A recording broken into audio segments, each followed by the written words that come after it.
Listo, entonces como les comentaba, vamos a empezar con el repaso para el examen mensual digo parcial, de este 2023-2. Bien, la primera pregunta dice, un arreglo para producir potencia, es decir, que va a tener turbinas, evidentemente porque dentro de los dispositivos que hemos estudiado, lo único capaz de producir potencia son las turbinas. Produce potencia, funciona con dos turbinas y un recalentador o un reheater que está pues abajo.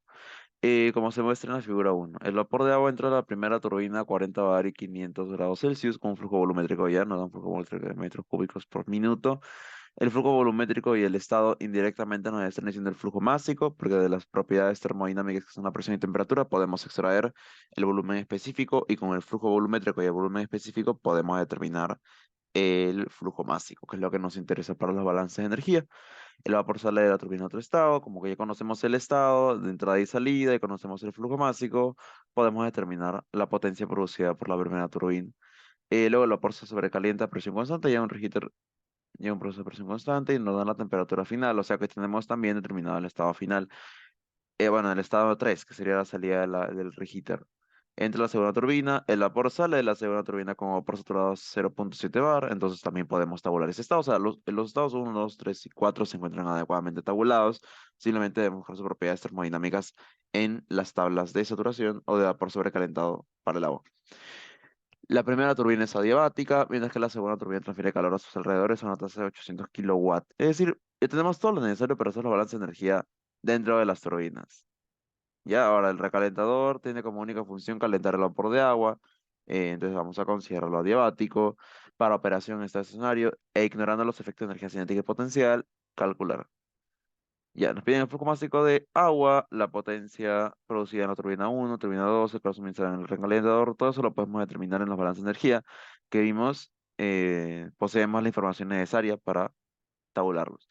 El diagrama TV para el agua, mostrando los cuatro estados detallados, dibujar la campana. Y aquí es importante que ustedes identifiquen qué valores o qué propiedades necesitan para el diagrama TV. En general nosotros vamos a utilizar siempre, o sea, vamos a tabular temperatura, presión, entalpía y a veces energía interna si es que es necesario.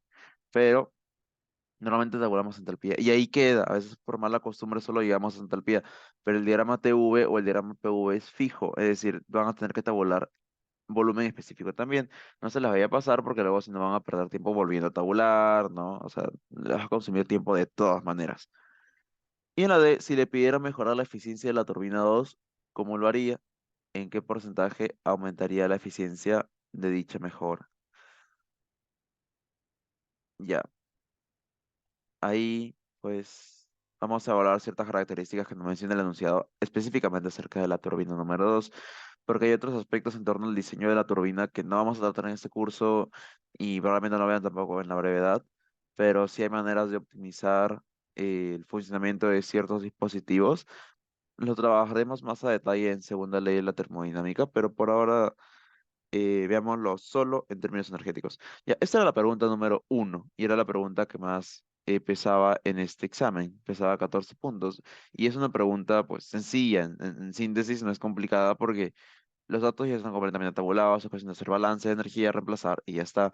La pregunta número 2, sin embargo, esta es un poco más pesadita, pero ya estamos, digamos, de alguna manera hemos tratado con un problema similar.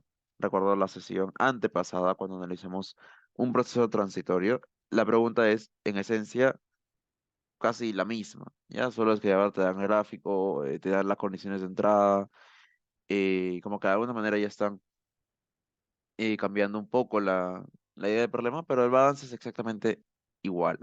Entonces, vamos a empezar con esta primera pregunta. Le tomo captura y nos movemos al OneNote. Ya, como vemos, este sistema es un sistema abierto. O sea, son sistemas, no es un ciclo termodinámico como solamente estamos acostumbrados. De hecho, la salida no es exactamente igual a la entrada. Simplemente es un arreglo cualquiera de dispositivos. Entonces, si bien los dispositivos pueden estar arreglados en ciclos termodinámicos, a veces también pueden simplemente concatenar algunos con una finalidad específica. Entonces, de repente, este vapor que sale puede ser un vapor de tailgas de algún proceso en industria y se quiere aprovechar esa carga energética que tiene en términos de entalpía para transformarla en potencia eléctrica a partir de una turbina. Entonces, bueno. pueda llevarse a cabo este arreglo. Ahora, ¿cuántas turbinas puedes colocar? O si es que es viable utilizar early heaters, cómo puedes mejorar la eficiencia de las turbinas. Es un tema más o sea, más profundo de ingeniería y en el que vamos a trabajar brevemente cuando lleguemos a segunda ley de la termodinámica y es algo a lo que ustedes deben apuntar. O sea, si bien vamos a observar bastante los balances de energía, es importante que también tengamos en cuenta cómo es que estos dispositivos pueden mejorar su capacidad. Igual lo del flujo másico lo damos fijo, y en realidad el flujo másico siempre se diseña en función, o sea, se determina en función al tamaño de la turbina, a los diámetros de tuberías, etcétera. Porque si mientras más flujo másico tengas y el diámetro, bueno, se mantenga constante, pues mayor velocidad va a ser la que tenga el flujo y la velocidad no puede aumentar hasta de manera, o sea, de manera indefinida. Siempre hay límites operativos para los dispositivos. Ya, entonces vamos a establecer nuestra tabla. Vamos siempre a establecer pues una columna de estado para determinar todos los estados que debemos tabular. Tendríamos estado, uy, tendríamos fase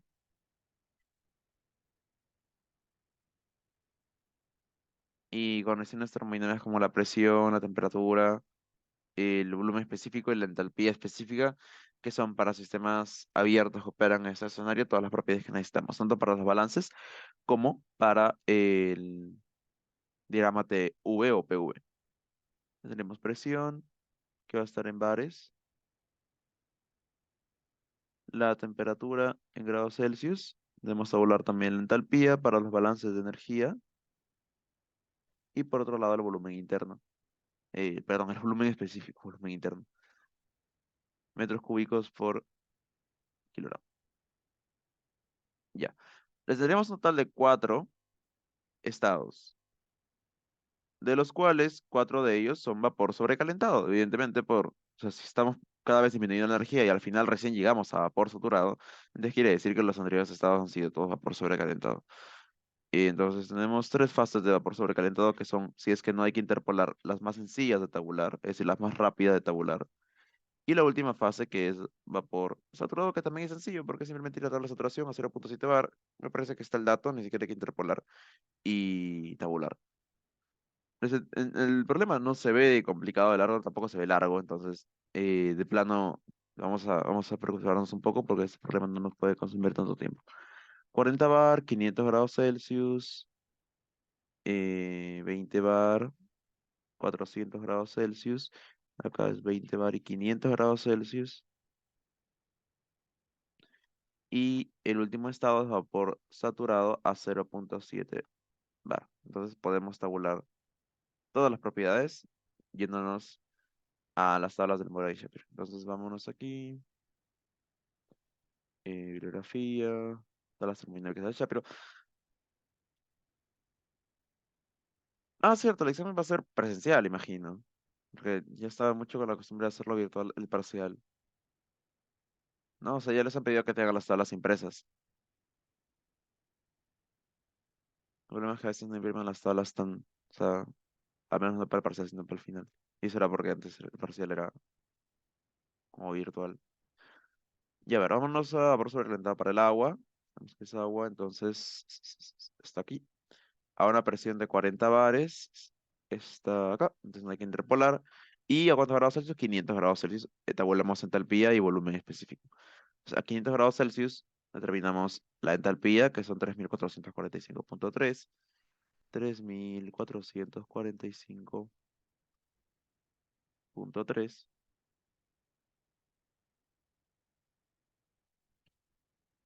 y el volumen específico que es 0.08643. 0.08643. Luego el estado número 2 estaba a 20 bares, hasta 20 bares y a una temperatura de 400. O sea, son fáciles de tabular directo. 3247.6.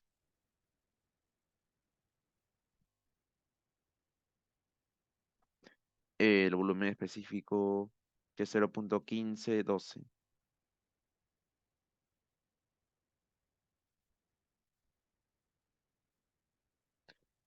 0.1512. Y acá sí está bien, 40 bares. Y el que viene son 20 bares, pero 500. 20 bares, pero 500. que sería 0.1757 en el volumen específico. 1757. En la entalpía específica es 3467.6. 467.6. Sí, y luego nos vamos a vapor saturado a 0.7, que justo está acá. O sea, directamente para toda la temperatura sería la temperatura de saturación. La necesitamos para el diagrama, sería 89.95. 89.95.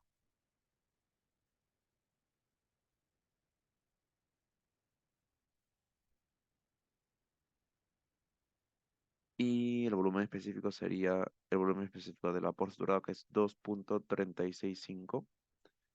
2.365.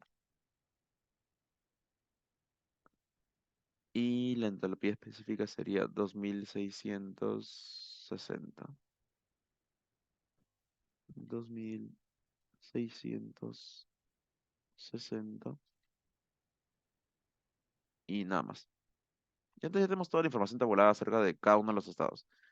El agua es la única sustancia que tiene líquido comprimido, ¿verdad? Ah, las tablas, sí. O sea, el agua es la única sustancia en las tablas del Morgan y Shapiro que tienen tabulado los datos para líquido comprimido. Todos los demás saben que se aproximan al líquido saturado por temperatura. Ajá, si otro no tuviera, se aproxima al líquido saturado por temperatura. Bien, entonces ya tenemos toda la información de cada uno de los estados, así que vamos a resolver. Si se expande, se expande, se expande, se extrae. Ya, entonces vamos a resolver este problema. Y en primer lugar determinamos el flujo másico de agua, que ese paso es directo porque ya conociendo el volumen, o sea, el flujo volumétrico 1 y el volumen específico 1, podemos determinarlo, porque te dicen que el flujo volumétrico eran 60 metros cúbicos por minuto, que en metros cúbicos por segundo es igual a 1. Un metro cúbico, o bueno, puedes ponerlo así, pues, 60 metros cúbicos por minuto y el factor de conversión de minutos a segundo, que sería un minuto equivale a 60 segundos. En esencia es lo mismo, entonces al final nos sale todo en las unidades que buscamos, ¿no? En las unidades del sistema internacional, que es a lo que apuntamos en cada uno de los problemas. Ya, y esto lo dividimos sobre el volumen específico del estado número uno, que lo tabulamos, que es 0.08643 metros cúbicos por kilogramo. Desde acá sacamos el flujo másico en kilogramos por segundo.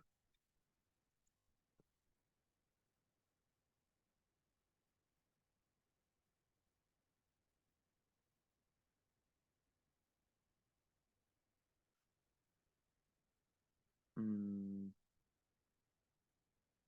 ya, desde acá sacamos el volumen específico, el flujo másico a partir del volumen específico y el flujo volumétrico. A ver, un momento, ya tengo mi calculadora.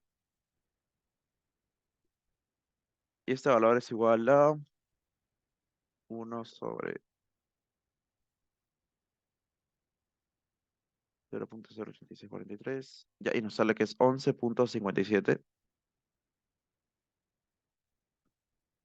metros cúbicos, no, perdón, kilogramos por segundo. Y este valor va a ser el que utilicemos para los cálculos.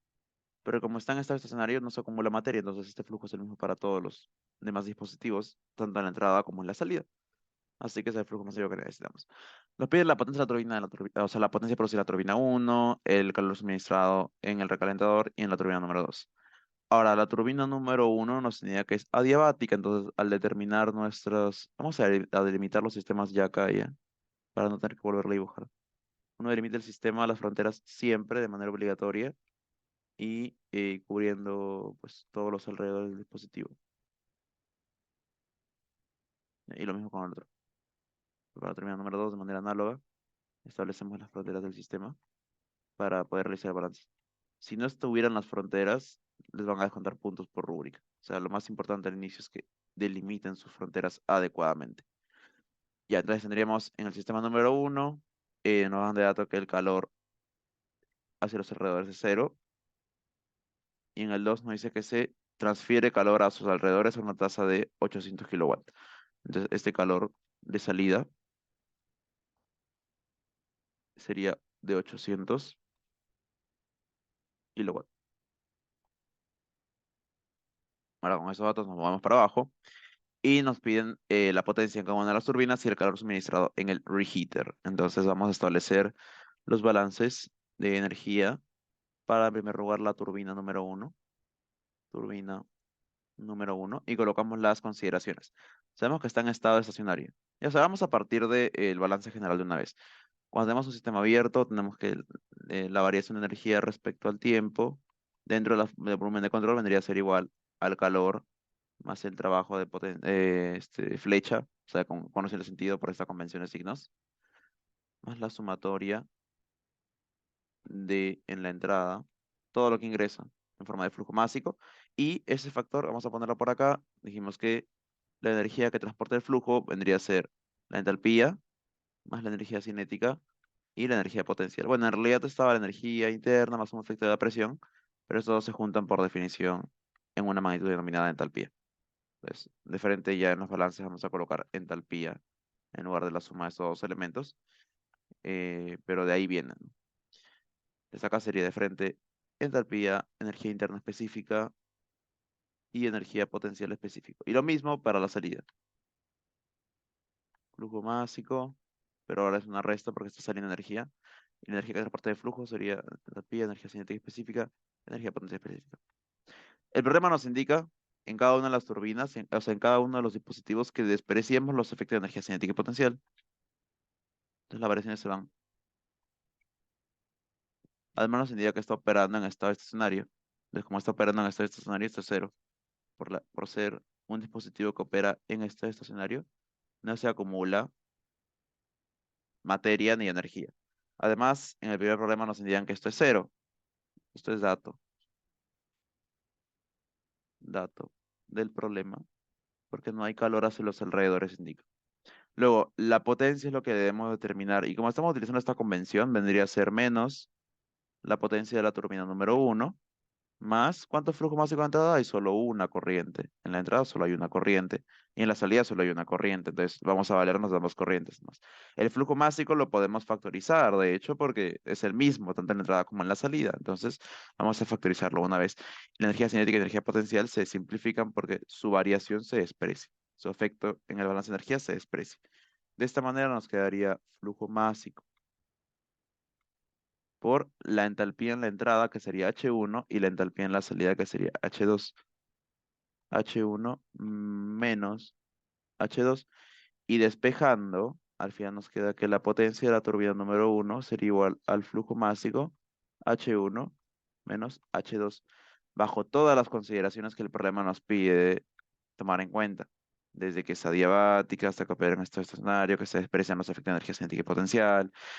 Eso nos lleva a esta conclusión específica, que no se cumple para todas las turbinas, sino solo para una turbina que funciona en estado estacionario, que es adiabática y cuyos efectos de energía cinética y potencial se desprecian. Entonces, tengan siempre en cuenta que todos los balances están ligados a un conjunto de consideraciones. Entonces, no hay que generalizar un balance, esto sirve para turbinas, o esto sirve para compresores, o esto para válvulas, no, en plan. Usualmente toman esta forma, pero no siempre.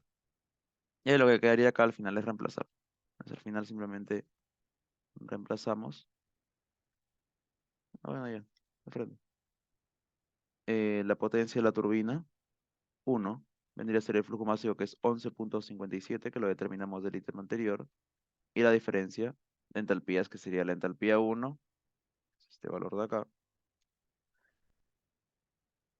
menos la entalpía número 2. Y las unidades que nos va a dar este cálculo van a estar en kilojoule por segundo, que es kilowatt, así que hay que tener cuidado con las unidades porque más adelante nos dan un dato en kilowatt sobre cuánta energía se transfiere en forma de calor.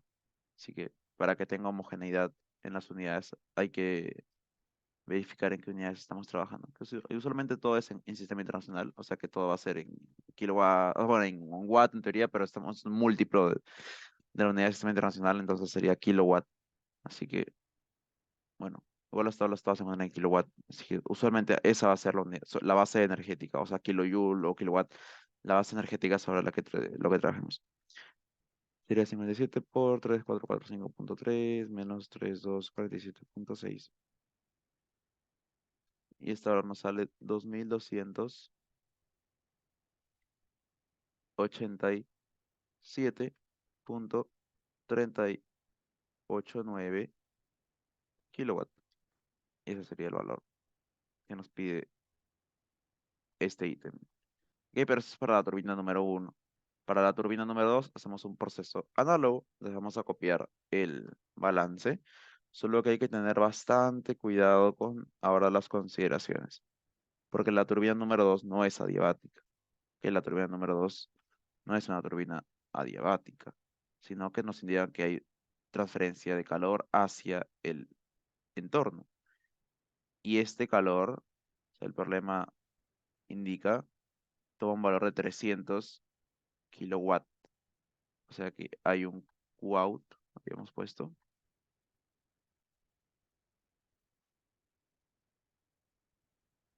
que es igual a 300 kilowatts. Entonces quiere decir que tenemos la turbina. En la turbina número 2 ingresa el fluido, pero por efectos de viscosidad, simplemente por la temperatura. O sea, puede verse, ahí digamos, para que se pierda energía en forma de calor, puede ser por fricción, o sea, en plan entre el mismo fluido, las paredes del recipiente, que eso determina, o sea, calienta la superficie y al final hay pérdida de energía ahí, ¿no? Y se transfiere en forma de calor. O también porque esa temperatura es mayor a la temperatura del entorno. Evidentemente, entonces el calor fluye por las paredes del mismo. Pues nos indica que hay un calor de salida. Ya no podemos considerarlo adiabático. Delimitamos sí o sí las fronteras. Y en la turbina número 2 entra en un estado 3 y sale en un estado número 4. Y antes de eliminar los sistemas, las fronteras entra en un estado 3 y sale en un estado 4. Hay un calor de salida. O sea que en el balance esto sería cero, igual porque está en estado estacionario, pero en el calor neto, como es un calor de salida respecto al volumen de controles, es una pérdida de energía, que son menos 300 kilowatts, más, bueno, menos, porque eso también nos salida de energía, la potencia de la turbina número 2 más el flujo másico, que es el mismo, o sea, el flujo másico de agua, multiplicado por la entalpía en la entrada, que es 3 menos la entalpía número 4. Es decir, que al final despejando, la potencia de la turbina número 2 vendría a ser igual a 300 kilowatts. No, perdón.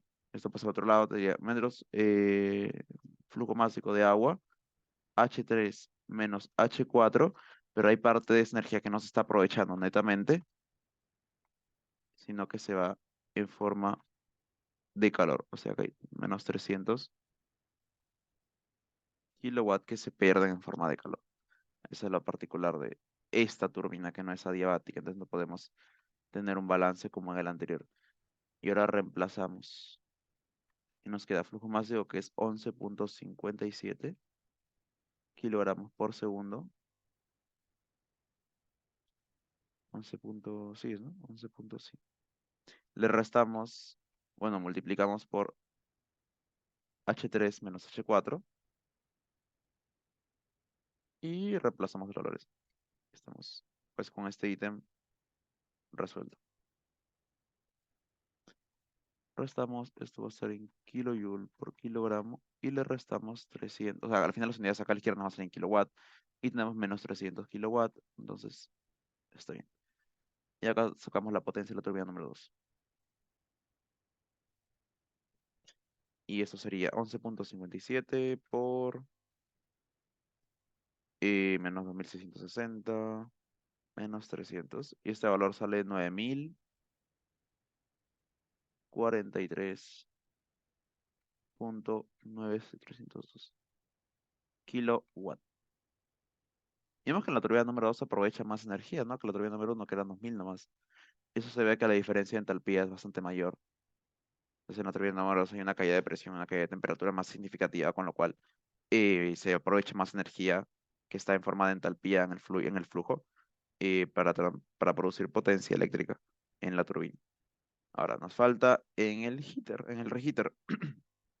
Entonces, para analizar el reheater, vamos a seguir un proceso similar al de la turbina número 2, solo que ahora vamos a tomar en cuenta otras consideraciones. Igual, seguimos expresando efecto de energía cinética y energía potencial. Ahora ya no vamos a considerar, por ejemplo, no sería la turbina, sino el reheater. Ahora, no hay un calor de salida, sino que tiene paredes externas adiabáticas. No, también, o sea, no estamos tomando todo el intercambiador de calor, sino solo la parte por la que pasa el fluido. Entonces, la pared interna por la que se intercambia calor desde el flujo caliente a este fluido a calentar o desde la fuente de calor, pues, ¿no? Tiene acá un calor que ingresa. Entonces, no podemos despreciar al calor en el balance de energía. Lo que sí es que los intercambiadores de calor no presentan potencia, nunca presentan potencia, entonces ahí tengamos eso en cuenta. Nos daría cero es igual al calor, que es el calor del reheater, y este calor es de entrada, entonces vamos a dejarlo así positivo. Y nos queda más el flujo másico, factorizando el flujo másico de agua, por la diferencia de entalpías en la que ingresa y a la que sale. Y la que ingresa es 2 y la que sale es 3, entonces sería ingreso H2 menos H3. Y despejando de frente, nos queda que este calor del reheater sería igual a lo mismo, solo que con el orden cambiado. O sea, flujo másico, pero acá es H3, acá H2. Ya, entonces acá nos quedaría simplemente reemplazar. Acá ya de plano reemplazamos, vemos que el problema no está complicado, tampoco está súper largo en comparación, por ejemplo, a la ley de Leibniz-Cope. Es más, analizar los datos que tenemos a disposición y nada, reemplazar bastante.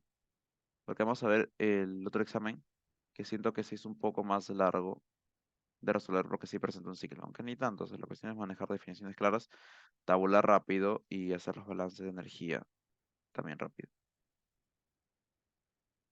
Siempre tengan en cuenta su lista de consideraciones antes de hacer el balance automáticamente.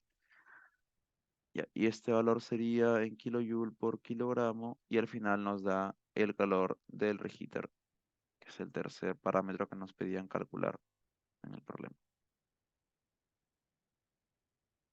11.57 por 347.6 menos 3247.6. Y este valor nos sale 2545.4 kilowatts. Ya. Y con esto acabamos el ítem B. Ahora pasamos al ítem C, que nos pide construir el diagrama TV. Como ya tenemos todos los datos tabulados y sabemos que es vapor sobrecalentado, entonces esto es más rápido incluso.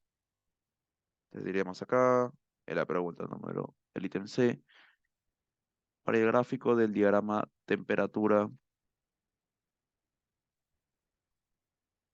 volumen específico, bueno, temperatura en grados Celsius y volumen específico en metros cúbicos por kilogramo, es importante que tengan en cuenta, en primer lugar, la campana. ¿Ya? La campana es lo primero que a ustedes se les debe ocurrir. Y, o sea, lo digo por el punto crítico, porque el punto crítico del agua es bastante alto. Entonces, a veces pasa que la gráfica, o sea, grafican todo y se dan cuenta de que el punto crítico sale más arriba que su estado más alto de vapor sobrecalentado cuando lo pusieron al revés. A lo que me refiero es que a veces cuando grafican, primero tienen la mala costumbre de graficar los estados en su campana de manera referencial, no miden los datos de la campana y dicen, ah, ya la por sobrecalentada está acá o por acá encima y comienzan a tabular así. Ya cuando tienen el dato de este valor de aquí, imagínense que la temperatura aquí es 400 y la temperatura es 500. Entonces ya está mal graficado porque esa temperatura debería estar por encima. No, perdón. Temperatura es 400, pero es esta que sea 300, perdón. Entonces en este caso estaría mal porque cuando tú vas aquí la temperatura no cuadra porque tienes un valor arriba que es menor al que está inferior. Entonces siempre tengan en cuenta esto, al menos con el agua, porque el agua, el punto crítico del agua sí es alto, o sea, es regular en comparación a las demás sustancias. Entonces, para graficar el diagrama necesitamos contar con estos datos que tenemos en la tabla A1, que son el de la presión crítica y el de la temperatura crítica, para graficar el punto crítico, valga la redundancia. Creo que acá está, sí. Bueno, un poco más. Y ahí está. Entonces, todos son vapor sobrecalentado. Todos son vapor sobrecalentado o vapor saturado, entonces tendríamos la campana. Me parece que de hecho la campana va a estar más arriba de todo porque la temperatura, si es temperatura, necesitamos presiones. Presión, presión, presión, presión. Y para el agua sí, la presión es enorme, 220,9. Entonces la presión en el punto crítico es la más alta. Y la temperatura, por cierto, la temperatura en el punto crítico, hay que ver esto. Es 600, ahora vamos a pasarlo a Celsius, 647,3, que es 603, no, 203, 374,3. Ya, entonces vamos a anotar por acá. Para el agua, 220,9, no, sí. Para el agua,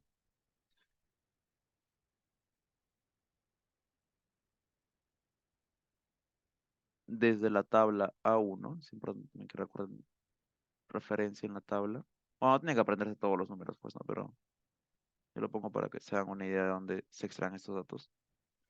De acá de la tabla 1 sacamos las propiedades críticas, que son la presión crítica, que sean 220,9 bares, y la temperatura, que si bien nos la dan en Celsius, la pasamos a Kelvin, que es 374,3 bares. Y nos damos cuenta que las presiones sí son menores a las mayores. Bueno, la presión del punto crítico es mayor a todas las presiones en las que estamos trabajando. Entonces no estamos por encima del punto crítico. Pero la temperatura es. Uy, bares, puse, qué error. Temperatura en grados Celsius. Pero la temperatura es menor que, que la de algunos estados, como las de los primeros tres, que está en 500, 400, 500. Entonces, vamos a determinar el diagrama un poco por aquí, sí, más o menos así, como para que de chance de coloquen las temperaturas. Ya. Y en el punto crítico tenemos esta isóbara. Tenemos la isóbara del punto crítico. Más o menos así. Hay un punto de inflexión en el punto crítico, entonces ya sí. Y después tenemos, ¿cuántas isóbaras? Tenemos a 40, a 20 y a 0,7. O sea, van a haber tres isóbaras que debemos determinar. Entonces tenemos a 40, que está por acá. Vamos a poner un poco más arriba para que nos traigamos espacio.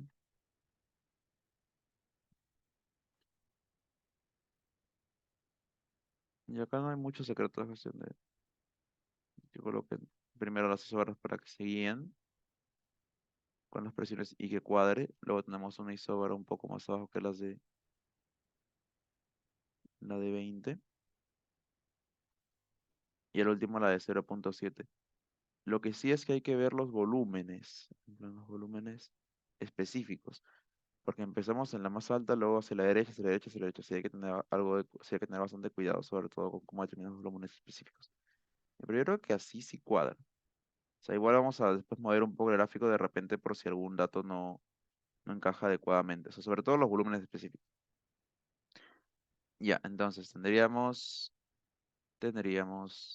la presión crítica.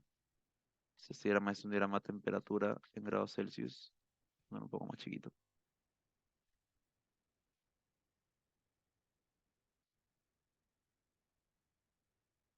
Y el volumen específico en metros cúbicos por kilogramo, que son los datos que ya habíamos tabulado en la tabla del inicio.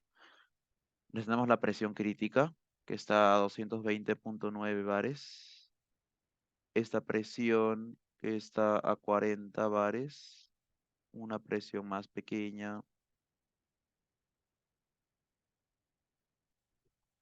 a 20 bares. Y la última isóbara, que representa la de la temperatura de saturación. Bueno, la de por saturado, que es el último estado, está a 0,7 bares.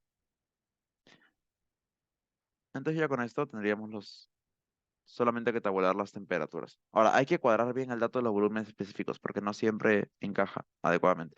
Está a 500 y a 400, 500 y 400, 500.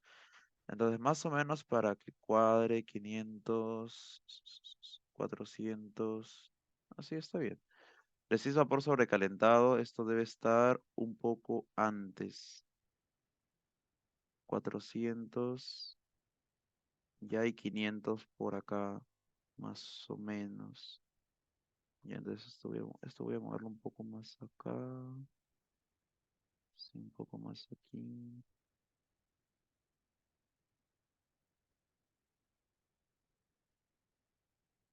No, es que está antes. A ver, ¿qué podemos hacer? ¿Qué podemos hacer? Esto voy a subirlo un poco más. Sí, voy a subirlo un poco más. Lo digo más o menos para cuadrar los volúmenes específicos. Ya. Porque tenemos a una temperatura de 500 y luego a 400 que está un poco más abajo y luego este que está, sí, ¿no? Pero siempre va aumentando. 400, 500, 500 aumenta y otra vez estar en medio. 400, 500 y una temperatura un poco más baja. Sí, está bien. Ya, entonces, a estas presiones, bueno, no buscamos las temperaturas de saturación, pero también es importante que la tengamos en cuenta. A ver, si esto de previamente los estados para nosotros, necesito poner esta tabla para que lo vean en mi gráfico. No, no es necesario. O sea, no es necesario que la coloquen. O sea, pueden colocarla como una tabla, hacer como su tabla al inicio y es necesario que la repitan. No, no habría mucho problema. O sea, la cuestión es la campana a veces queda deforme, menos al inicio sí queda rara. En este caso lo he puesto más chata de lo normal, para poder cuadrar los estados. Ya, lo que ahora tenemos a la mano son las presiones de temperatura de saturación, perdón. Tenemos la temperatura de saturación para el vapor saturado a 40 bares, que son 250,5. O sea, para 40 bares, esta es la temperatura de saturación, 250,5. 4, perdón. Para 20 bares sería 212,42.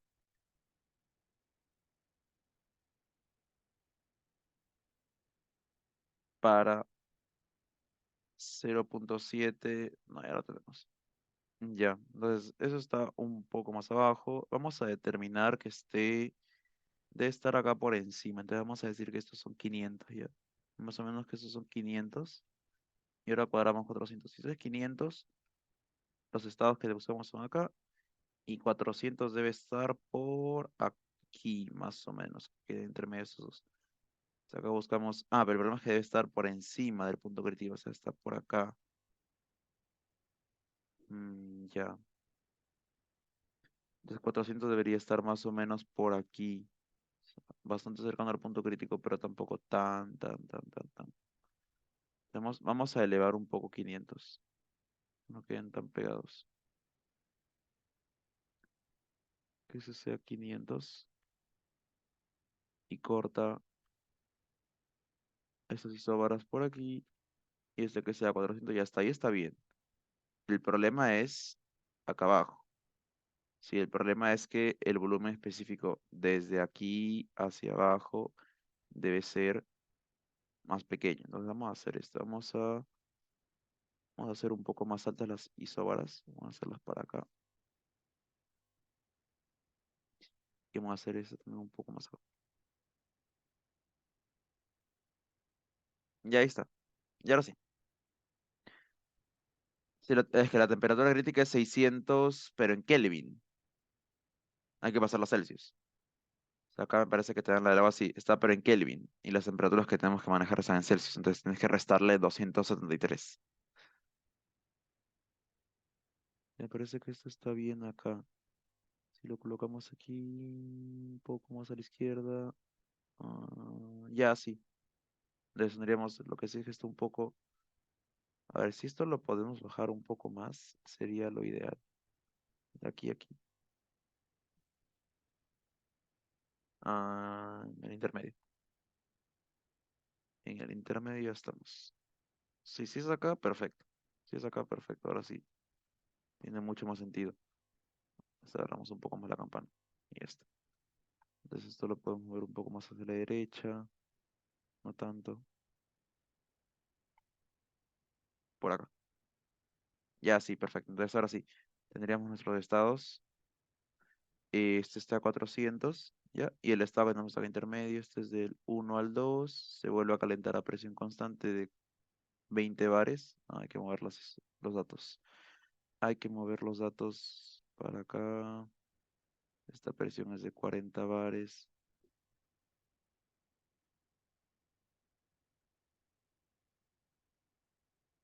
De este lado, esta presión es de 40 bares y la presión de acá es de 20 bares. Y ahora sí, ya tenemos el estado número 1, pasa al estado número 2 por acá, luego se calienta en el reheater el estado número 3 y mediante la turbina llegas al estado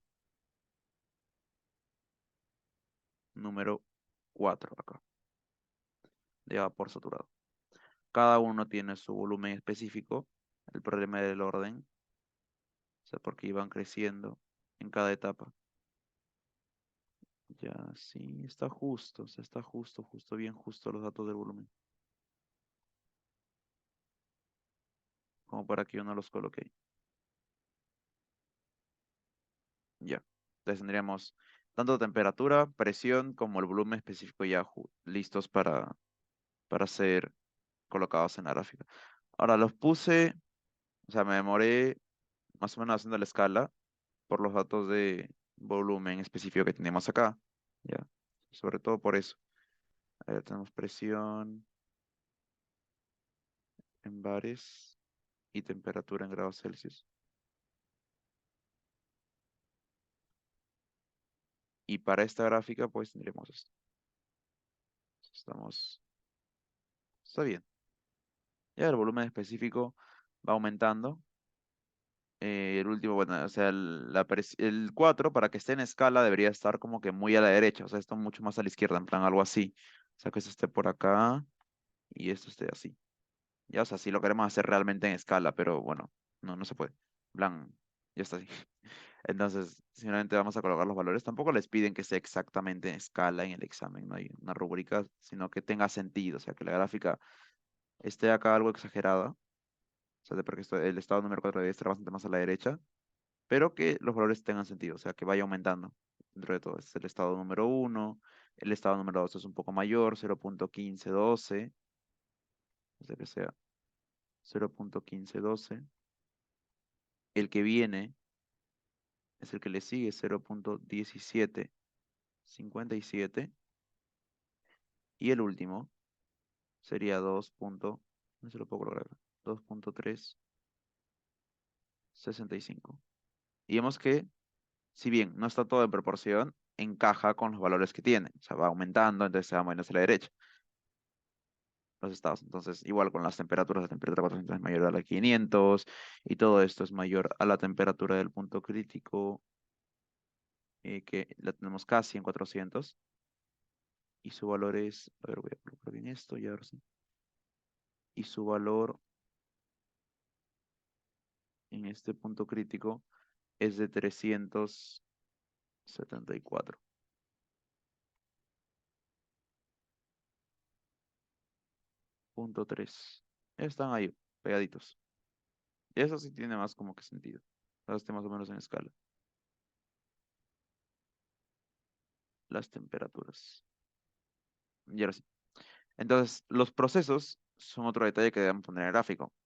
Ya. No. Como digo, no quitan puntaje si no está en escala. O sea, lo que me refiero, escala es que más o menos las digamos, si lo vemos como longitudes, estén en proporciones a los valores que tienen ahí. Pero eso no les quita puntaje. O sea, la cuestión es que siempre que ustedes tengan lo que les quitaría ese puntaje es que tengan acá el 500 abajo del 400. Eso sí. Pero la escala no es un problema. En plan, solo céntrense en que los valores tengan sentido en la gráfica. O sea, no pueden tener su punto. El estado número 1, 2 y 3 no pueden estar por debajo del punto crítico. O sea, no pueden estar como que a la misma altura o por debajo del punto crítico en temperaturas. O sea, no puede haber una gráfica que sea así, que este sea el uno, que este sea el 2, que este sea el 3. No, ahí sí está mal, ahí sí te anulan el gráfico porque está mal tabulado. O sea, a pesar de que está tabulado bien, en la gráfica no tiene sentido. Ah, y también la forma de la campana, ¿sabes? Como que la ponen así, o no sé. Pero la cuestión es que, digamos, se mantenga más o menos la forma sin alterar demasiado el proceso. Ya, entonces, ahora nos quedaría graficar los procesos. Va de uno a 2 en la turbina, se mueve así. Va de uno a 2. Luego va de 2 a 3 en el reheater, es un calentamiento isobárico, por eso te dicen que la presión no varía. Es un calentamiento isobárico, va de uno a 2. Y después de 3 a 4 algo similar a la otra estructura. Entonces, este primer proceso sería atribuido a la turbina número uno, el segundo al reheater y el último a la turbina número 2. Y bueno, poco más. Ya tenemos los volúmenes, tenemos las temperaturas, tenemos las presiones, entonces ya está todo lo necesario tabulado como para detener el problema acá. Que lo demás es que solo lleven orden. Esto yo lo he colocado con líneas punteadas para no hacer una línea recta, pero en teoría o sea, deberían hacerlo con regla, pues no, pero acá mis líneas eran medio chocas. Ya. Entonces esta sería la pregunta. El ítem número C, el ítem C, perdón, el inciso C, que es el que involucra más información, y el D vale un punto, o sea, es cuestión de lógica también. Entonces, si te pidiera mejorar la eficiencia de la turbina número 2, ¿cómo lo harías? ¿En qué porcentaje aumenta la eficiencia con dicha mejora? Ya. En este caso hay que hacer un solo cálculo y es el siguiente. En la turbina número 2, nosotros tenemos la información que hay un calor de salida. Vamos a hacer todo esto ya. Hasta acá. Entonces, en la turbina número 2, sabemos que hay un calor de salida. Si ese calor de salida toma un valor, o sea, en la primera turbina ese valor es cero, pero acá hay un calor de salida que son 300 kilowatts. En este caso, hay un calor que está saliendo, hay energía que se está desperdiciando hacia los alrededores. Este Qout es donde debemos atacar. Porque, ¿qué pasaría si este Qout fuera cero?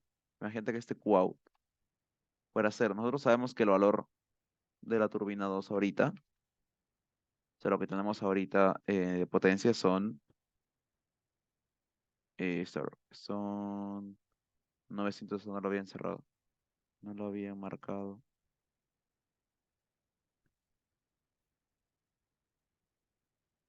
Y esta condición, o sea, este primer punto, es cuando consideramos las pérdidas, es decir, con las pérdidas de energía en forma de calor, con pérdidas, eso representan pérdidas.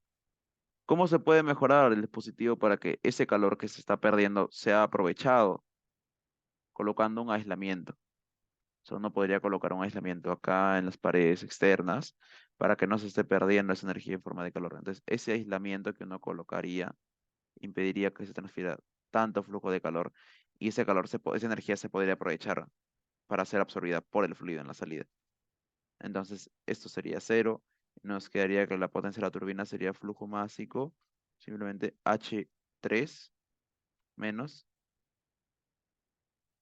H4, que es básicamente aumentar la potencia de la turbina en 300. Sería la turbina 2, aumenta en 300, que sería 9343.932 kilowatts. Porque ese calor que ya nos está perdiendo, pues es un calor que se pierde. Ese calor que ya nos está perdiendo es aprovechado ahora por el fluido. Y eso aumenta la eficiencia de la turbina porque le está dando más energía al fluido. O sea, estás extrayendo mayor energía del fluido. Entonces no se está desaprovechando. No se está desaprovechando en forma de calor. En cambio, cuando el elemento no es adecuado, parte de la energía que transporta el flujo se va hacia las paredes y se transfiere desde el dispositivo, desde la turbina, hacia el entorno. En cambio, cuando la turbina es adiabática, vemos que esa energía se aprovecha más adecuadamente, porque la potencia que produce es mayor, precisamente porque la energía ya no se pierde, sino que se aprovecha en forma de potencia eléctrica por el eje, ¿no? Esa potencia mecánica es una forma de potencia eléctrica con, con un sistema. Entonces, el aumento de la eficiencia, o sea, el aumento, o bueno, vamos a ponerle como, no sé, variación de la eficiencia, sería igual a la ganancia en potencia, que son 300 kilowatts, ¿no? Entre el estado inicial y el último, al colocar, o sea, la respuesta sería que coloquen un aislamiento para que la turbina sea lo más adiabática posible y que esa energía sea aprovechada para producir potencia. Y eso sobre la condición inicial, que sería 9492. Se está aprovechando más energía respecto a esto. Es el aumento de la eficiencia y esto por 100%, claro. Y este valor son 300 entre 43,932 por 100 y aumenta en un 3,317%. Y, o sea, tampoco es tanto, pero en términos globales, un aumento de la eficiencia siempre viene bien. Entonces, siempre que se esté perdiendo, o sea, ahí se evalúa, es un análisis coste económico, cuándo te conviene o cuánto inviertas en la implementación de esta pared adiabática, eh, qué tanto te renta, en cuánto tiempo recuperarías la inversión. O sea, hay un montón de factores en juego que habría que considerar. Pero eso ya escapa de los objetivos. ¿La eficiencia solo aplicaba a ciclos o también a máquinas? Ah, no, en realidad aplica, en esto, o sea, normalmente se aplica a ciclos, solo que en este caso te dicen la eficiencia de la turbina. La eficiencia de la turbina se mediría, o sea, en qué porcentaje aumenta la eficiencia con dicha mejora. Lo haces en términos de cuánto aumenta la potencia. Ya, o sea, yo lo llevo por ahí, en plan, porque si es que estás produciendo cierta energía, esa eficiencia toma cierto valor, pero si haces, o sea, si aumentas aún más la energía respecto a la potencia inicial, o sea, aumentas la potencia producida, el aumento de eficiencia se mide en torno a lo que producías anteriormente, que es en torno al estado del cual partes. Entonces sería eso, 300 sobre 400, la potencia que producía la turbina en condiciones normales.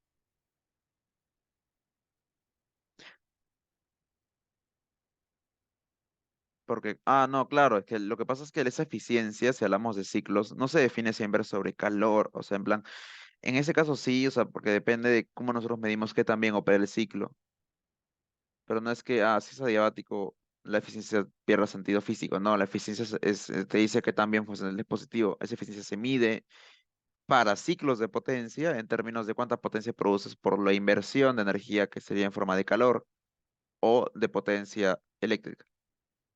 O sea, te dice qué tan bien opera en función de la energía que tú inviertes en la caldera, en este caso, que sería el boiler. Pero la eficiencia en realidad funciona para máquinas térmicas, o sea, está definida como concepto de manera general y ya es cuestión de cómo adaptemos las variables en cuestión, o sea, en el problema o del dispositivo para darle una interpretación numérica al valor de la eficiencia. Y bueno, si te piden la variación, en este caso te dice en qué porcentaje aumenta, o sea, ya te está diciendo que aumente. Pero si te piden simplemente variación, si es pertinente que coloques si es positivo o negativo, o sea, si aumenta o disminuye. Ya, desde la de ya está. Mejoraríamos colocando bueno, paredes adiabaticas que sería un aislamiento. Y con ello aumentaríamos la eficiencia en 3,371%. 17, perdón, 3,17%. Eso sería respecto a la primera pregunta, que no es menos complicadas, cuestión de tabular cuatro estados, disponerlos hacer algunos cálculos que son directos porque ya nos dan las condiciones, las consideraciones, y luego llevarlo a diagrama TV. Pues analizar una condición de optimización y ya está. Entonces, en este caso lo que colocaríamos es un aislamiento. Esa sería la solución.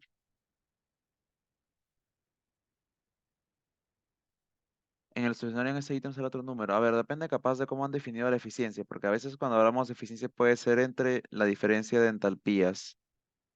Es cuando llegamos a turbinas. 9% sale. A ver. ¿Cómo definen la eficiencia para este? Instantes. Está por aquí. Ya la potencia número 2. Y la potencia, a ver, dice, sería, claramente la potencia para la turbina adiabática sería 11 punto... Sí, sí, a ver, espérate.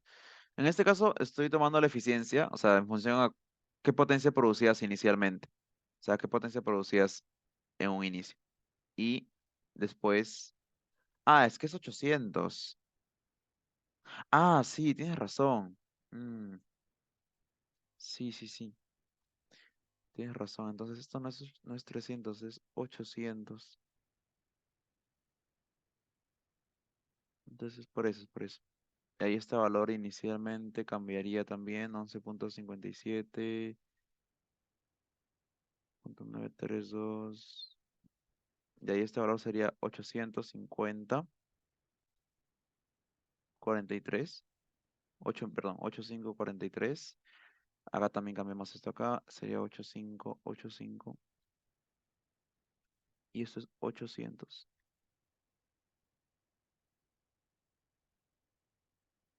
Claro. Y ahora sí. Entonces al final el aumento en la eficiencia sí sería en este, o sea, ya con este valor corregido. 800 entre 8543.932 por 100. Sí, ahora sale 9. 9 sí. Era porque yo considero que era 300 y era 800. 363. Ya. Ya hay error mío. Esto no es 300 sino es 800. Lo leí mal. Se parecen.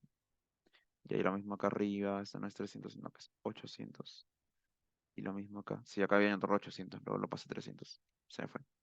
Ya, pero ahora, cuando hablamos de la potencia, o sea, ¿cómo es que medimos el aumento de la eficiencia, perdón? Lo medimos en términos de cuánto produce, o sea, de la eficiencia que produce inicialmente. Entonces, cualquier aumento se hace respecto a la base inicial. En plan, en este caso tenemos un primer o sea, una primera turbina 2 en la que hay pérdidas de energía en forma de calor y tiene cierta potencia generada. Pues digamos que genera 100, pero mediante tu optimización puedes generar 120. Entonces has aumentado en 20% la potencia que puedes mejorar y en este caso la potencia va a estar relacionada directamente con la eficiencia. Entonces, respecto a lo que producías inicialmente, el aumento son de 800 kilowatts respecto a la producción inicial que son 8543. Y eso te representaría el aumento en la eficiencia con la optimización que sería colocar el aislamiento en las paredes. ¿Se entiende? O sea, en este caso la eficiencia la hemos definido en función a la potencia, es decir, a cuánto produce respecto al estado inicial cuando habían pérdidas de calor. Entonces, cuando aumentamos la energía que se puede aprovechar, que son en un aumento de 800 kilowatts, lo hacemos respecto, o sea, medimos ese aumento respecto a la eficiencia, o sea, la potencia que producías preliminarmente.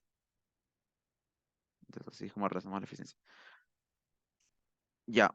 Ahora vamos al problema del cilindro pistón, que es el sistema este, que opera en estado transitorio. Entonces, bien, te dicen, un sistema cilindro-pistón es alimentado con aire, ¿ya? Y dicen que modelas el aire como gas ideal. Ahora, si lo queremos modelar como gas ideal, hay que evaluar si es que nos dan el calor específico a presión constante, o sea, el CP, o si es que el problema quiere que utilicemos la tabla A22.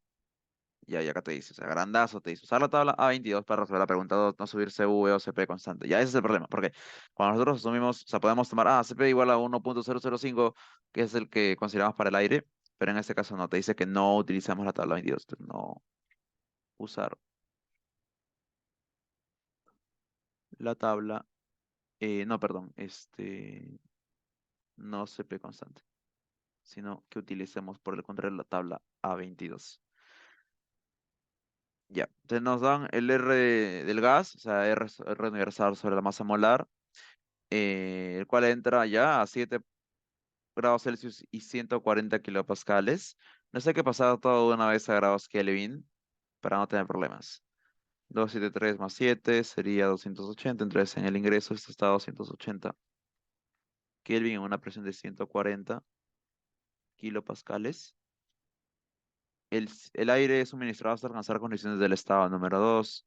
Y ahí el estado número 2, al final, dentro del cilindro, la temperatura inicial y la presión inicial son 12 grados Celsius y 1.4 bares. Y entonces se dice acá hay 12 grados Celsius, que en grados Kelvin vendría a ser 285 grados Kelvin, y 1.4 bares, que en kilopascales. Un bar son 100 kilopascales, o sea, serían 140 kilopascales también. Es el mismo valor. O sea, es un proceso isobárico. Y lo podemos deducir, bueno, o sea, en este caso la válvula lo que hace es acondicionar. No es de los primeros temas, este es de, o sea, es balance de energía también, ¿ya? Y vamos a tener que hacer el trabajo de flujo. Bueno, en este caso, lo que hace la válvula es adaptar. Una válvula lo que hace es controlar la presión y la temperatura, como para que no haya un cambio tan brusco a la hora de ingresar a un dispositivo. Entonces, la idea es que la válvula adapte estos 140 bar al 140 kilopascales, perdón, a las condiciones en las que se encuentra el tanque. Ya, y nos dicen que llegamos a una condición final. Bueno, dicen los volúmenes inicial y final son 0.008 y 0.016 metros cúbicos respectivamente. Entonces no conocemos las condiciones del estado número 2. Así que hay que tener en cuenta, en primer lugar, las fronteras del sistema. Delimitamos las fronteras hasta antes del émbolo, porque no nos interesa el émbolo, sino que hasta acá.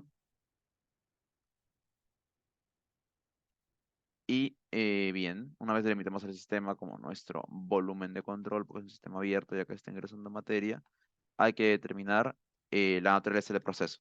El proceso, como tiene una frontera móvil, vamos a determinar que lleva a cabo un proceso cuasi estático. Entonces, anotamos por acá que es un proceso cuasi estático. Y cuando hablamos de un proceso cuasi estático,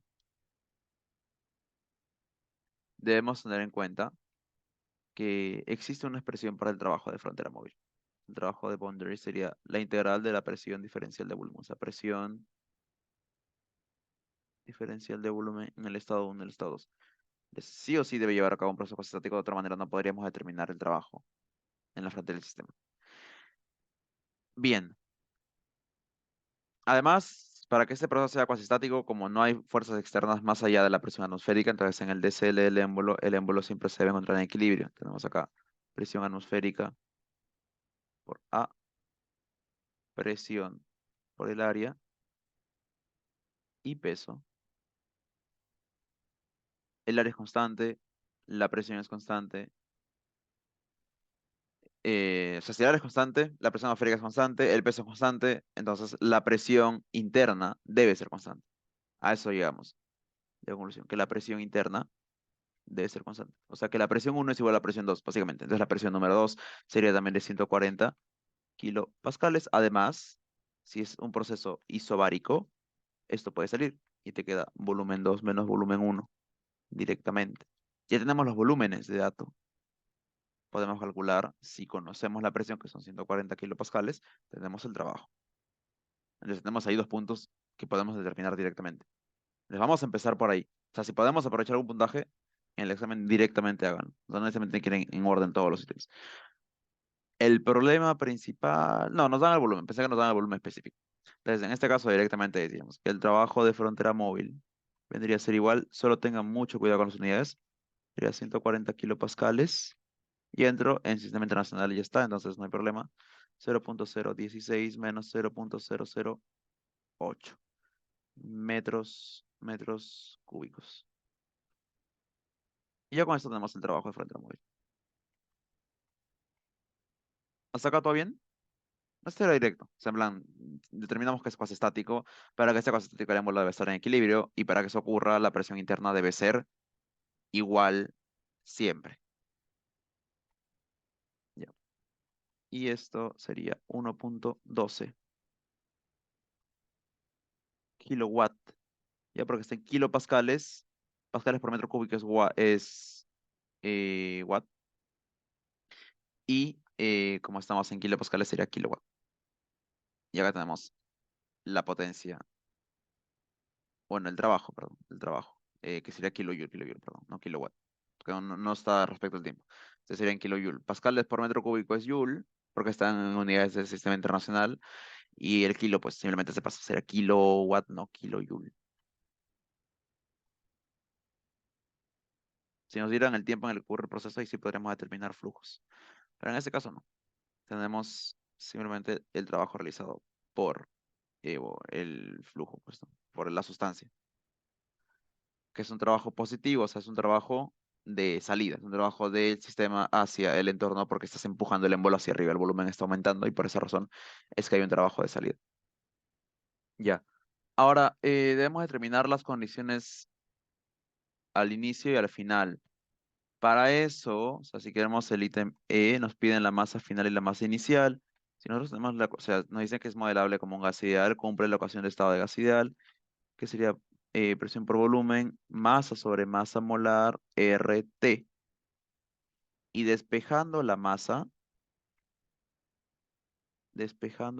podemos determinar que esto es PV masa molar sobre R por T.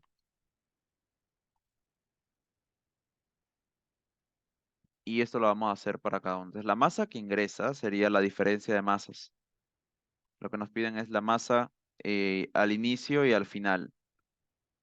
Ya, claro, nos piden la masa al inicio y al final.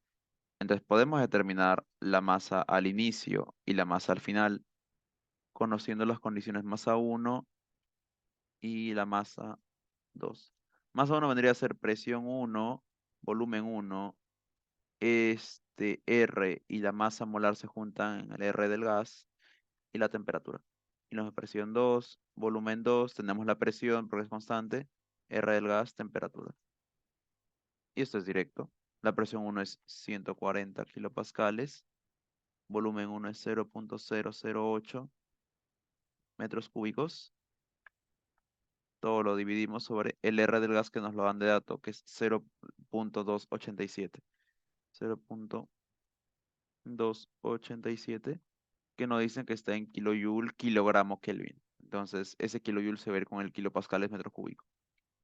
Kilojoule, kilogramo Kelvin.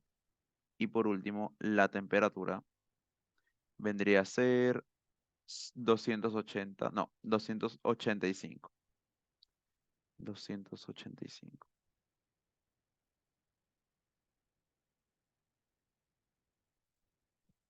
Kelvin. Y de acá sacamos la masa número 2, que es 140 por 0.008 entre 0.287 entre 285. Y este valor para la masa uno sería 0.01369.3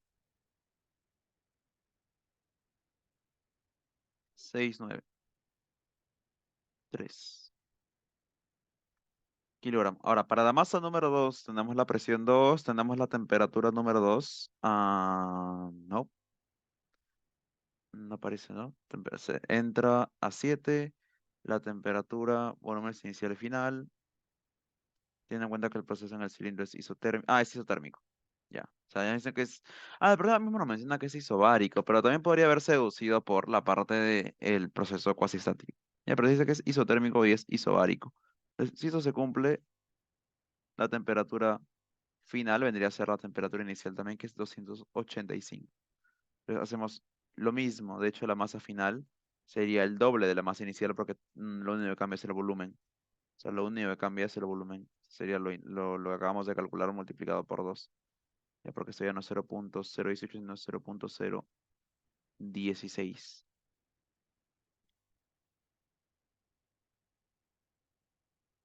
Ujú. No 0.008, sino 0.016. Multiplicamos por 2 simplemente el valor anterior. Y nos sale 0.027386. Ya. Y ahora tenemos la masa 1, la masa 2. Tenemos la masa que ingresó por diferencia, que sería el mismo valor de antes, que es 0.13, 0.013693 kilogramos.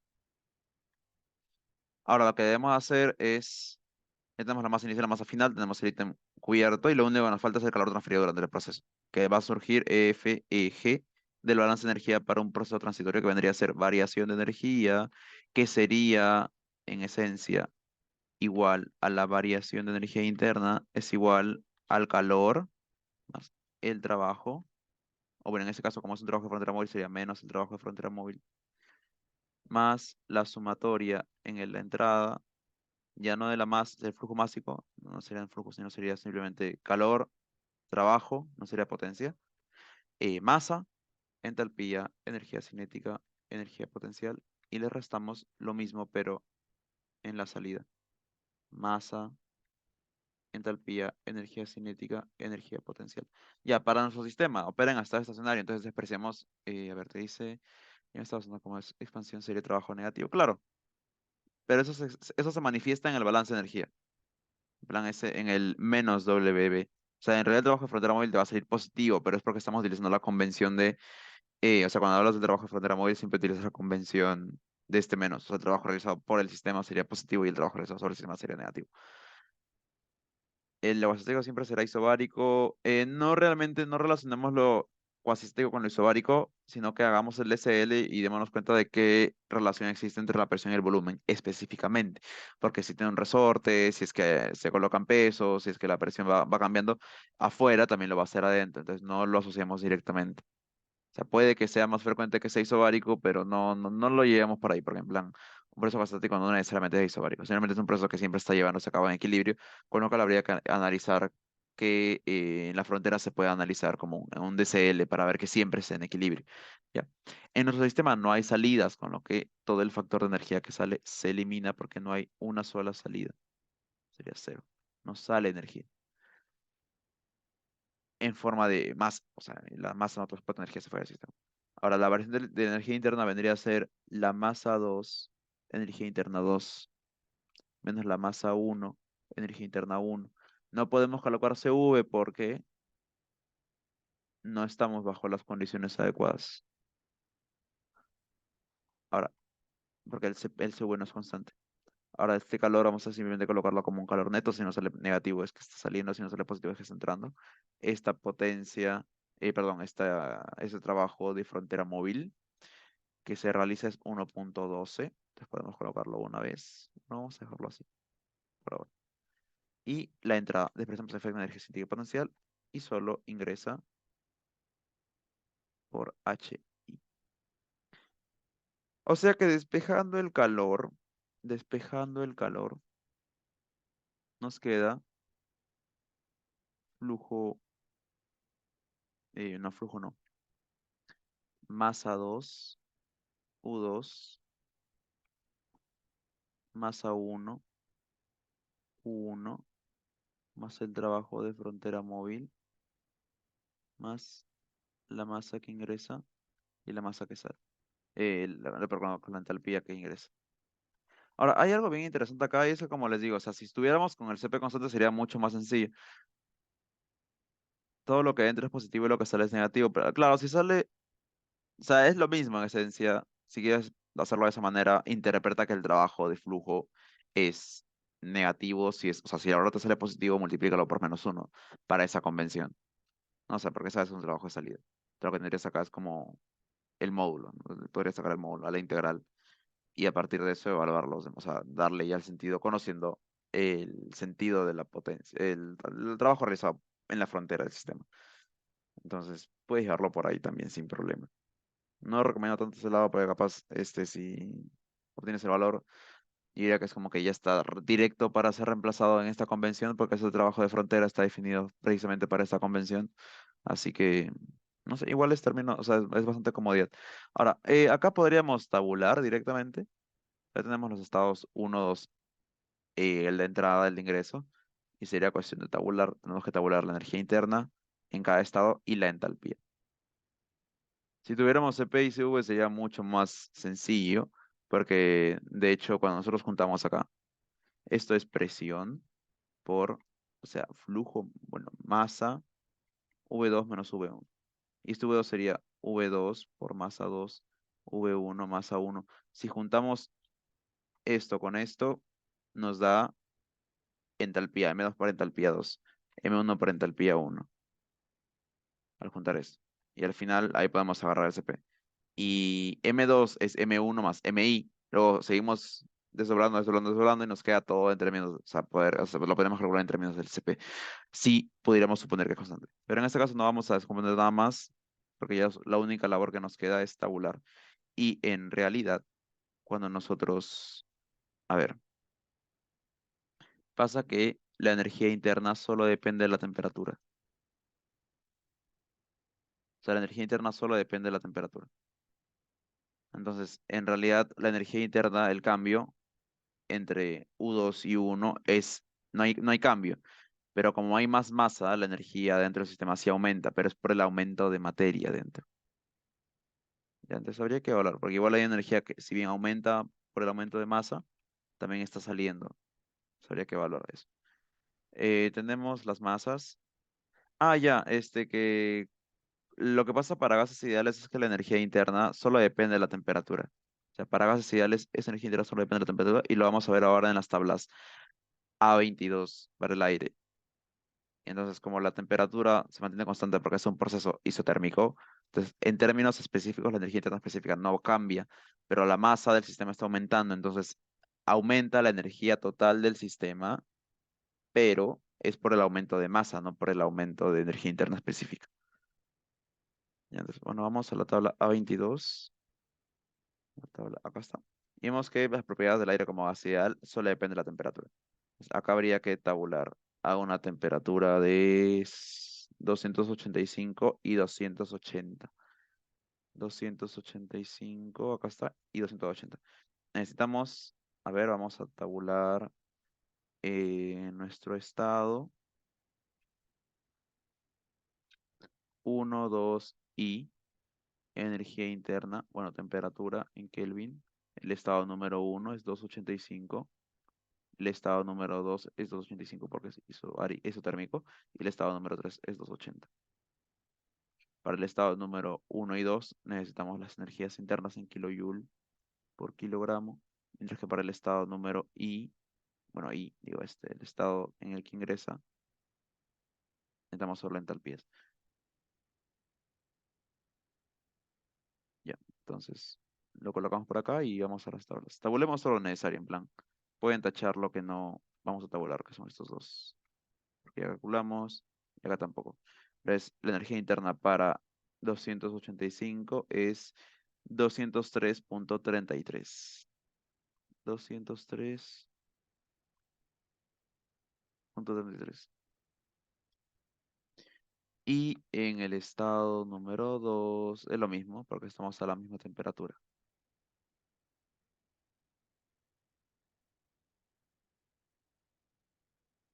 Y el estado en el que ingresa es 285, la entalpía vendría a ser 285.14. 285.14.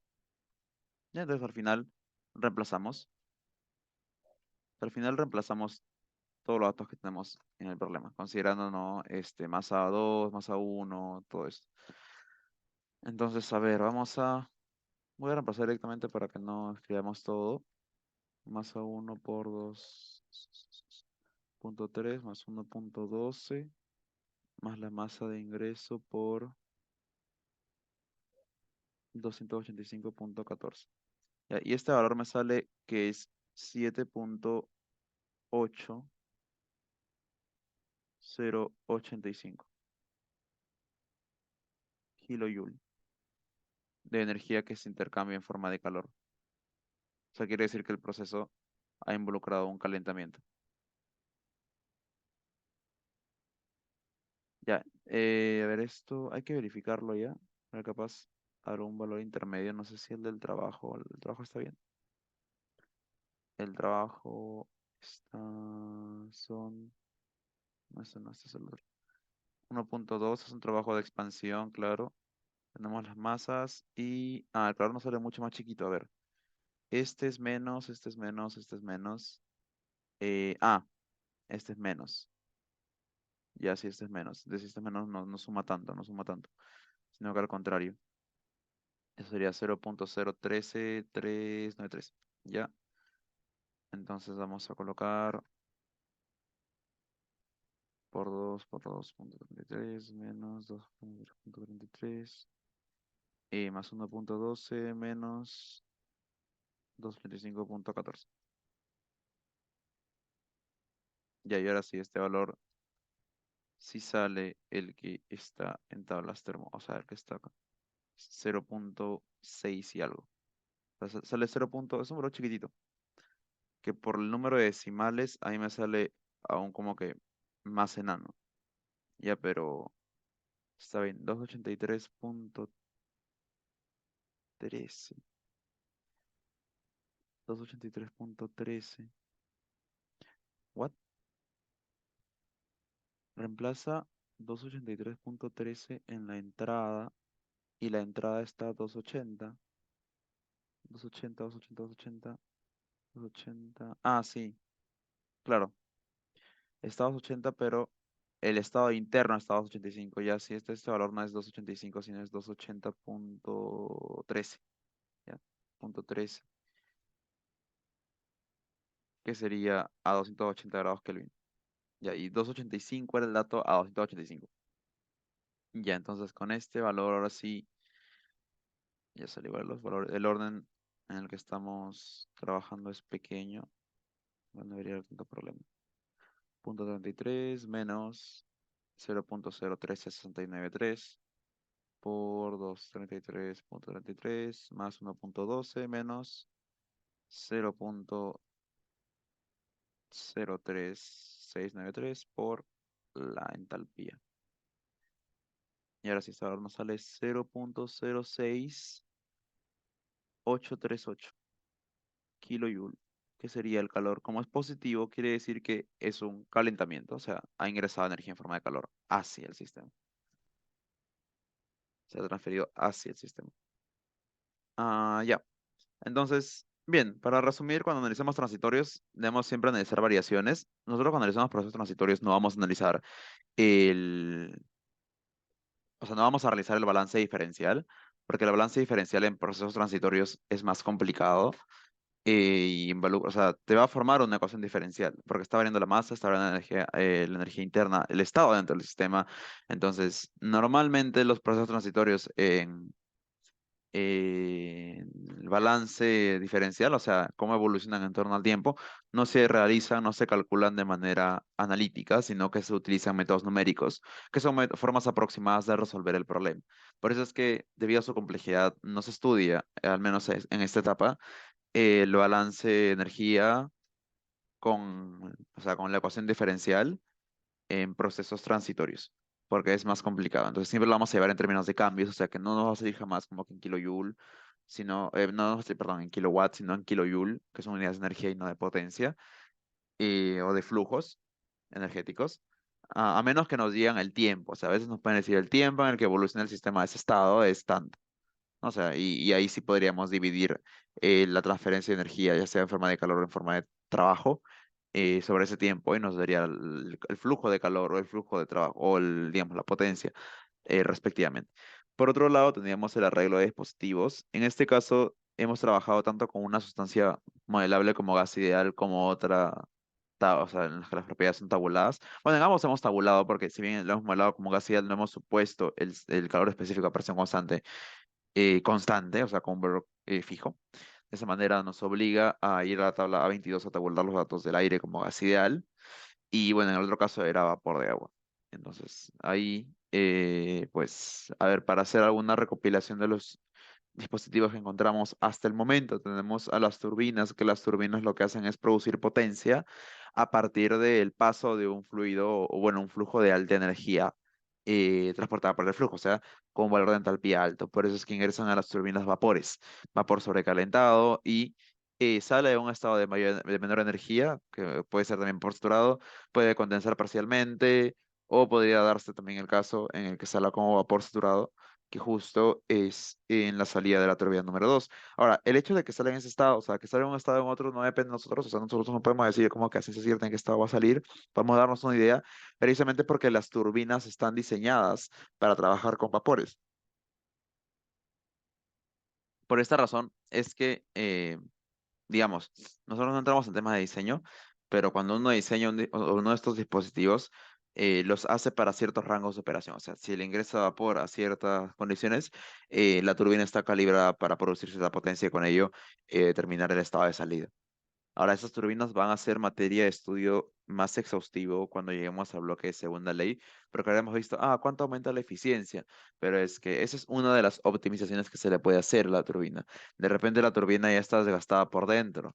¿Es necesario acaso reemplazarla? ¿Cómo es que nosotros podemos evaluar cuándo reemplazar una turbina, cuándo reemplazar una bomba, cuándo reemplazar un compresor de un sistema que nos podría representar pérdidas, o sea, en el que podríamos estar teniendo pérdidas?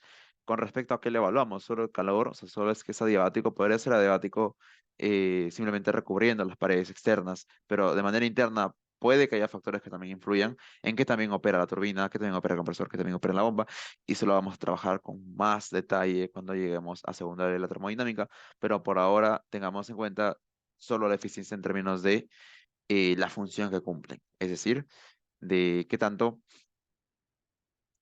potencia te produce si es una turbina, o de repente cuando vimos bueno, no hemos revisado tan a detalle ciclos ahora que lo pienso, porque la sesión pasada fue, bueno, revisamos un ciclo de potencia, pero nos faltaba detallar acerca de ciclos de refrigeración y bomba de calor, que son el mismo ciclo, solo que operan en modo distinto, y eso lo vamos a comentar en un momento. Eh, entonces, para englobar la idea, los dispositivos cumplen roles específicos, están diseñados para trabajar con ciertas sustancias, con ciertas fases. Las turbinas trabajan con vapores, los compresores también trabajan con gases o vapor, mientras que las bombas con líquidos. Cada uno de estos dispositivos cumple con cierta función y entra en una categoría grande denominada los dispositivos de flujo estacionario, es decir, son dispositivos que operan en estado estacionario, o sea que no acumulan materia ni energía en sus balances. Por esta razón es que normalmente vamos a despreciar el efecto de la izquierda, o sea, esa variación de energía respecto al tiempo en el volumen de control vendría a ser cero, la variación. Y del mismo modo también tomamos el flujo de masa que ingresa igual al que sale, o la suma de los que ingresan es igual a la suma de los que sale, precisamente porque la masa tampoco varía en un proceso que opera en estado transitorio, estacionario, perdón. Por otro lado, hay que tener cuidado sobre cómo implementamos el diagrama TV y el diagrama PV. Tengan en cuenta mucho el tema de del punto crítico. Tengan mucho cuidado donde colocan el punto crítico, porque eso les puede jugar una mala pasada. Porque o sea, es el primer dato que deberían tabular para hacerse una idea del dimensionamiento de su diagrama, para que luego no lo achaten forzosamente o lo borren la parte superior y tengan que hacerle, no sé, o sea, algo para que cuadre, tengan primero tabulado la presión crítica, la temperatura crítica, para que el punto crítico esté en una posición lógica. Ahora vamos a hablar acerca de, eh, brevemente, los ciclos termodinámicos que no habíamos trabajado a detalle en su momento, ahora que lo recuerdo. Esto correspondería a la sesión número 6, ciclos termodinámicos. Nosotros en ciclos, o sea, los ciclos termodinámicos no son otra cosa que concatenaciones de dispositivos específicamente diseñadas para una función, ¿ya? Y nosotros tenemos en el curso, tenemos dos ciclos termodinámicos bien definidos. Ahora vamos a escribir un poco para que salga, para que sea más rápido. Ya. Entonces, a lo largo del curso, analizamos dos tipos de ciclos, ya dos de ciclos termodinámicos. En primer lugar, tenemos a los ciclos de potencia de vapor. Ya, el ciclo, de hecho es el ciclo Rankine de potencia de vapor, porque es un ciclo específico. Hay ciclos de potencia de gas, hay otros ciclos de potencia de vapor que no son el ciclo Rankine. O sea, el ciclo Rankine es uno específico dentro de un grupo enorme de ciclos de potencia de vapor. Y por otro lado, estudiamos a los ciclos de refrigeración. Ojo, se llaman ciclos de refrigeración, pero no por eso son refrigeradores necesariamente, porque tienen dos modos de operación. Vamos a poner acá el ciclo de Rankine de potencia de vapor. Está diseñado, voy a agrandar un poco más esto. El ciclo de arranque de potencia de vapor está diseñado para producir potencia, valga la redundancia. Entonces van a necesitar una turbina sí o sí. Su finalidad es producir uy, potencia. Ten en cuenta siempre esto. El ciclo de refrigeración, su finalidad es calentar o enfriar un ambiente. Por esta razón, tiene, bueno, presenta dos modos de operación, como refrigerador propiamente y como bomba de calor, que es heat pump, ya es HP, y el refrigerador, cuando hagamos referencia a este modo de operación, es simplemente R. Ya. Ese segundo ciclo, uy, este segundo ciclo no tiene algo definido, o sea, no existe una definición como de eficiencia, sino que se le atribuye, o sea, para medir que también opera este ciclo, se utiliza el coeficiente de desempeño, coefficient of performance, lo que conocemos como COP. Entonces, esto también puede ser como un beta, es el coeficiente de desempeño, y eh, se define tanto para la bomba de calor y para el refrigerador. Porque estos dispositivos no te producen potencia, sino que por otro lado te consumen. Necesita sí o sí, de todas maneras, una fuente de potencia para seguir operando de manera continua. Por otro lado, los ciclos Rankine sí tienen la idea de eficiencia definida, ¿ya? O sea, acá sí existe eficiencia. Se le atribuye cierta eficiencia.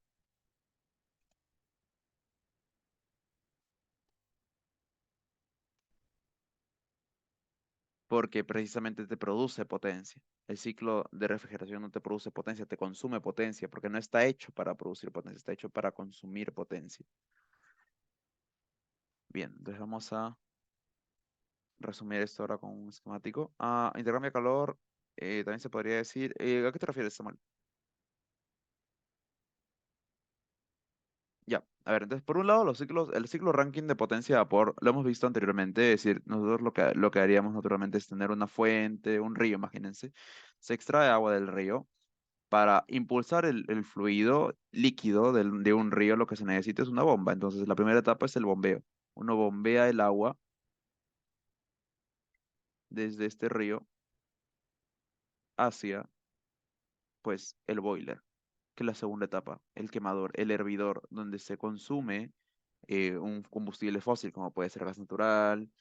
Antes era petróleo, o sea, antes el crudo mismo era el que se quemaba para los ciclos, o sea, los ciclos Rankine. Entonces, uno te mueves de este estado a este estado. Entonces, va a salir acá de la bomba. Si lo que le ingresa es líquido saturado o líquido comprimido, lo va a comprimir más aún, aumentando la presión, porque la bomba es un impulsor de fluidos. Sería como para impulsar el fluido de un lugar a otro, dándole carga o dándole, bueno, potencia, pues básicamente. Entonces, impulsa el fluido y llega al boiler. En el boiler hierve, evidentemente, y pasa hasta un estado de alta energía, que es el estado de vapor. Una vez llegas al estado de vapor, pasas por una turbina y la turbina lo que hace es producir esa potencia eléctrica, que es aprovechable. Y una vez produces la potencia, va a salir un vapor de menor energía que no puedes simplemente emitir a la atmósfera, o sea, porque estarías contaminándola. O sea, condensación térmica, ¿vale? La condensación no puede tener efluentes a alta temperatura así porque sí. En el ciclo de refrigeración, no es simplemente un intercambiador de calor, es algo más complejo, vamos a revisarlo ahora. Tiene un mecanismo un poco más complejo de funcionamiento. Entonces, en la turbina, tú no puedes expulsar la salida de la turbina al ambiente simplemente porque está a alta temperatura. Entonces, lo que tienes que hacer es pasarlo por una última etapa de tratamiento, que es en el condensador. Condenser. Ya, y este es la turbina.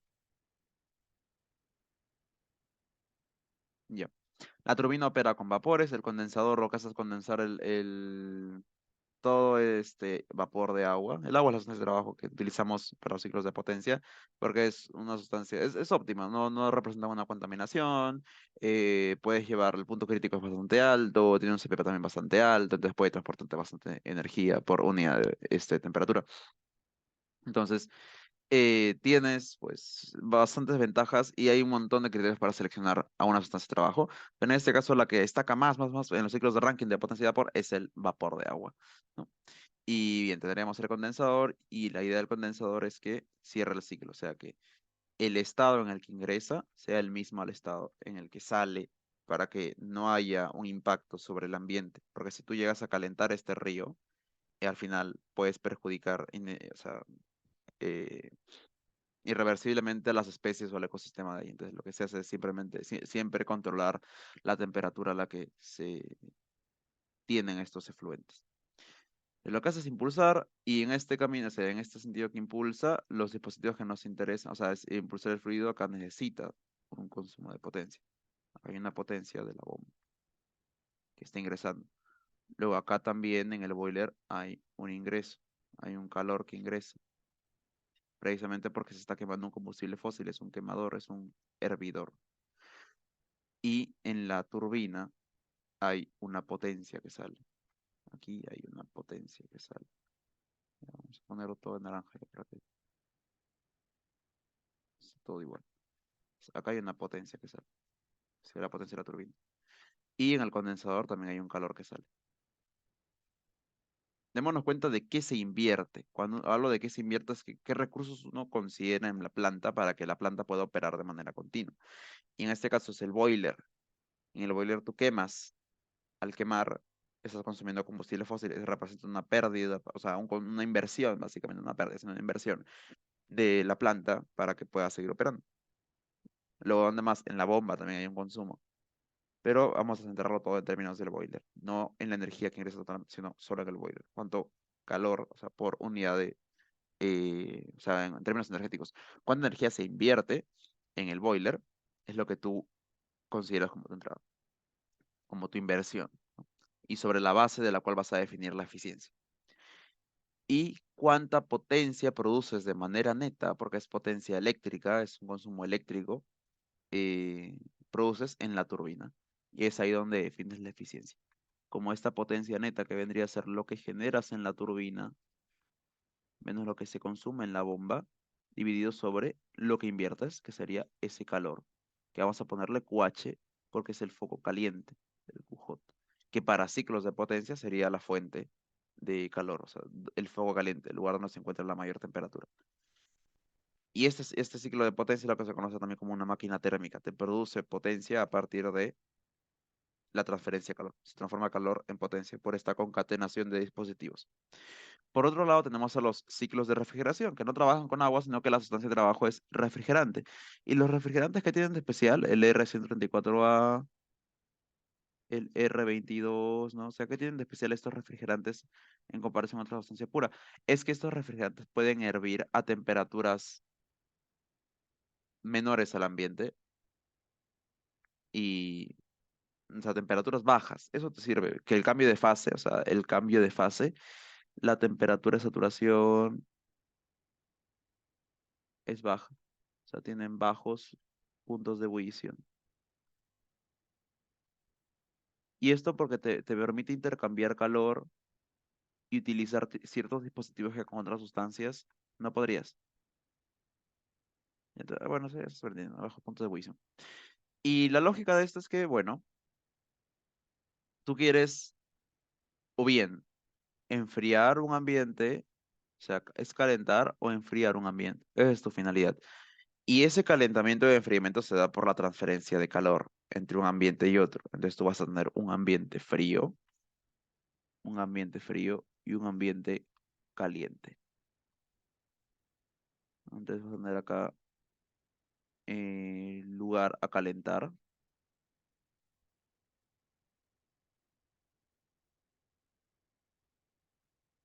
y lugar a enfriar. Porque tienes, estos dos procesos se llevan a cabo de manera simultánea. Por eso es que es el mismo ciclo, pero puede operar de dos modos. Va a depender de qué manera quieras hacerlo operar o cuál es o sea, cuál es el fin de tu ciclo. Entonces lo que se hace es, bueno, tú quieres intercambiar calor para que enfríes de haber una sustancia más fría todavía que absorba la energía de este ambiente. Entonces, eso es lo que sucede con el refrigerante, que existe como líquido condensa a una temperatura baja. O sea, y no tan bajas, no es necesario que lo lleves a temperaturas criogénicas, es una temperatura un poco por debajo, a veces del cero en Celsius, pero tampoco es abismalmente abajo. Entonces, lo que se hace es determinar cómo el ambiente puede encontrarse en temperatura ambiental o de repente un poco menos, porque uno utiliza un ciclo de refrigeración en de repente estas bases que tiene Claro o las empresas de telefonía, los equipos rectificadores, utilizas estos dispositivos. Claro que hay más sofisticados, pero la idea es que esté en una temperatura baja, digamos que -10 Celsius. ¿Ya? Entonces tú lo pasas por acá y esta primera etapa es el condensador. Perdón, el hervidor. Sería el boiler, que es análogo a lo que teníamos en el ciclo Rankine. O sea, es un intercambiador de calor. El boiler y el condensador son intercambiadores de calor. Entonces, lo que tenemos acá es que en el boiler, como es tu temperatura es baja y ya está como líquido, es un hervidor precisamente por eso, porque el refrigerante R22 existe como líquido a temperaturas ligeramente por debajo del cero en Celsius, o sea, la temperatura de congelación del agua. Existen como líquidos. Entonces, aquí lo llevas y pasas a vapor sobrecalentado. Y existe como vapor a temperaturas ligeramente superiores del cero en Celsius. O sea, a temperaturas ambientales, estos refrigerantes se evaporan. Entonces, te sirve porque ingresa como líquido y sale como vapor. Ahora, este vapor ya extrajo este calor, ¿no? O sea, porque la temperatura es menor, es una temperatura menor. Entonces, ya extrajo un calor, extrajo en este camino un calor, y este calor va a ser el QL. Vamos a denominar QL, a pesar de que el lugar es enfriar, o sea, estás extrayendo energía de ahí y acá extraemos energía del lugar caliente. En esta nomenclatura para ese ciclo, este calor le vamos a dar el sufijo L porque viene del lugar de menor temperatura, o sea, el low. Y como estamos con un vapor, este vapor, cuando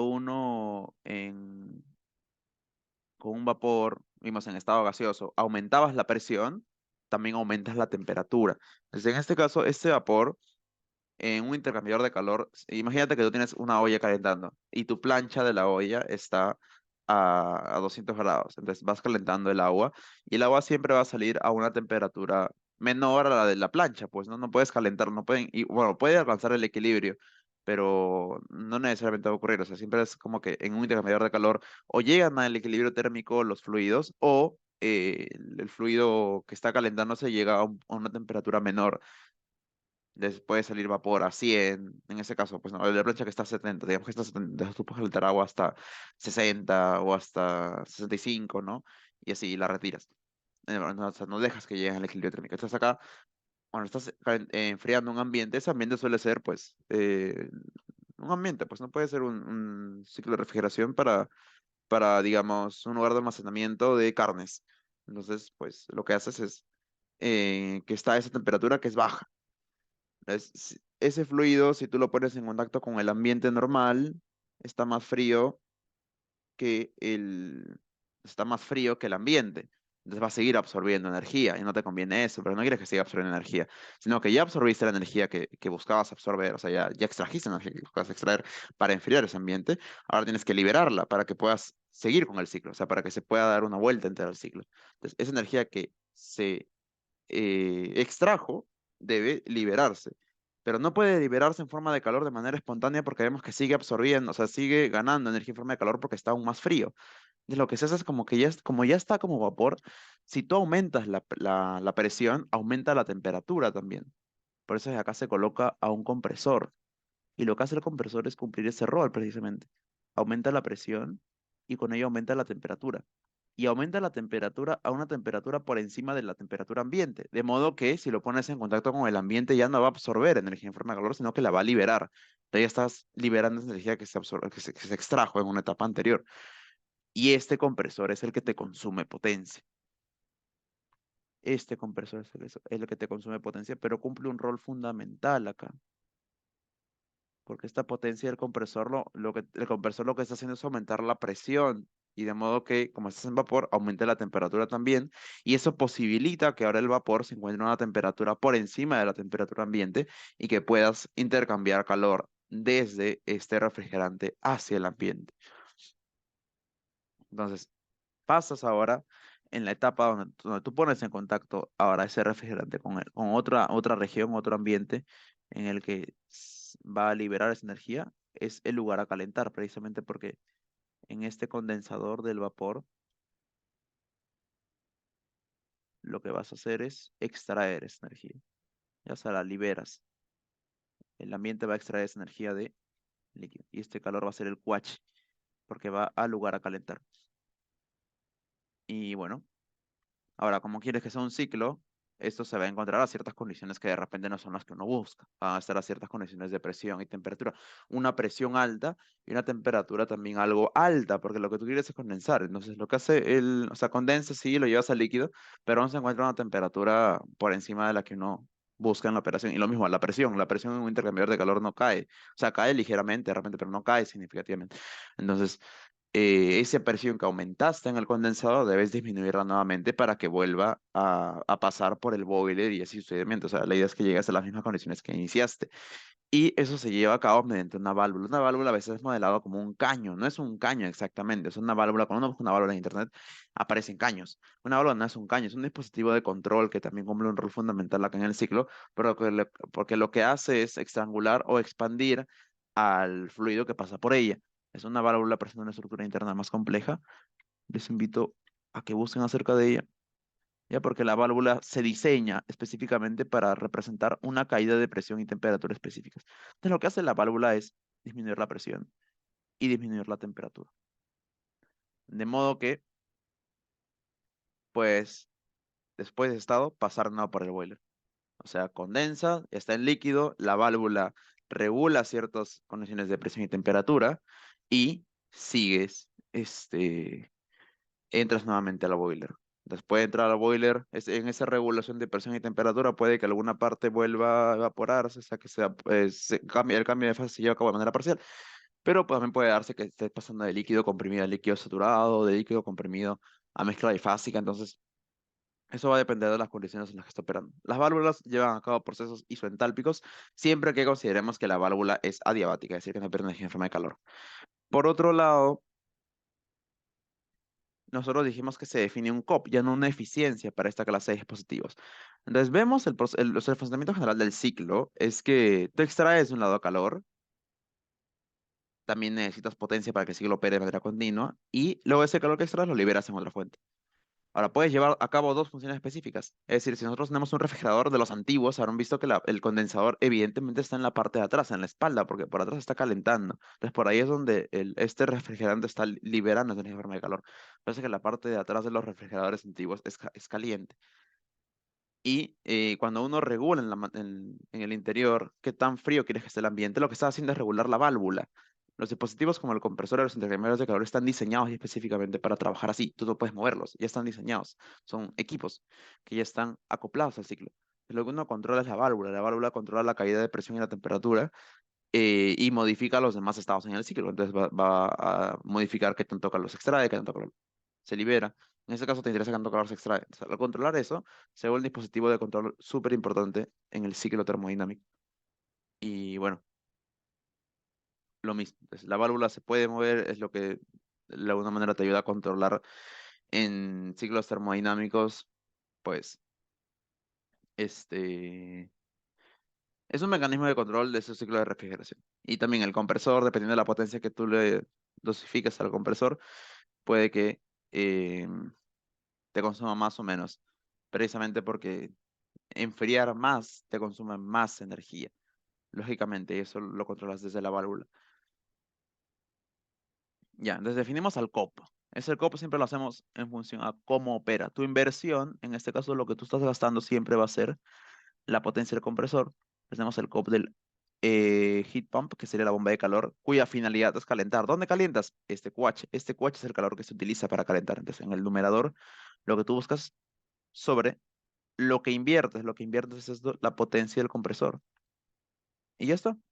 Ahora, haciendo algún que otro juego, esto sale como 1/1 menos QL sobre QH. Ya que esto lo vamos a ver más adelante, también nos va a servir esta expresión más adelante. Entonces, simplemente rearreglo conociendo los calores. Ahora, para el refrigerador, la función que cumple es enfriar. ¿Dónde se enfría? Este QL que se extrae sobre la potencia del compresor. Y lo mismo, sería acá 1 sobre. En este caso sería QH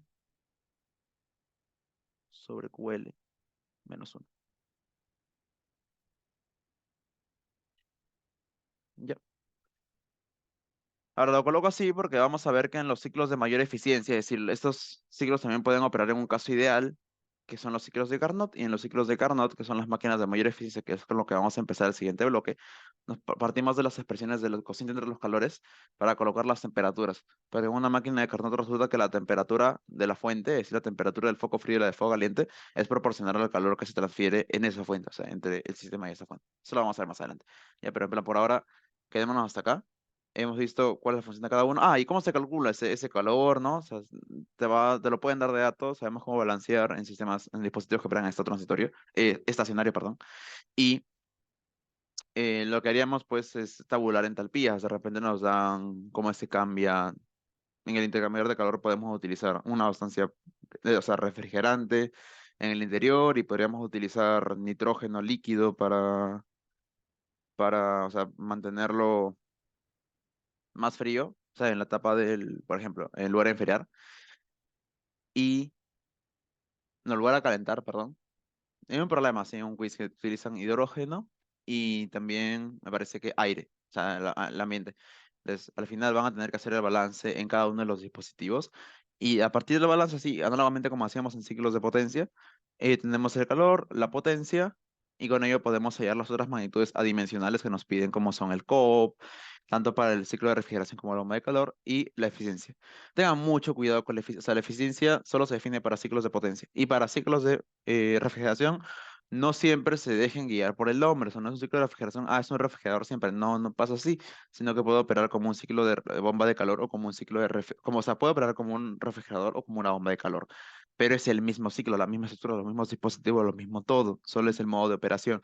El programa les va a indicar de manera indirecta a veces en qué modo de operación se encuentra. Te va a decir, no, se busca mediante este ciclo calentar el ambiente de una vivienda o quieres enfriar digamos, una cámara de conservación de carnes o así, o sea, se los van a decir de manera indirecta o a veces ya de plano les dicen, ese ciclo es una bomba de calor, o sea, opera como una bomba de calor, opera como un refrigerador, pero estén atentos a todos los detalles que les mencionan porque no siempre es, sobre todo en el COP es donde existe algún malentendimiento en torno a cómo se define y siempre es qué es lo que buscas con su modo de operación, que en este caso es el QH para la bomba de calor, porque es el calor que se está utilizando para calentar, y el QL para el refrigerador. Es lo que buscas obtener, es la finalidad del ciclo.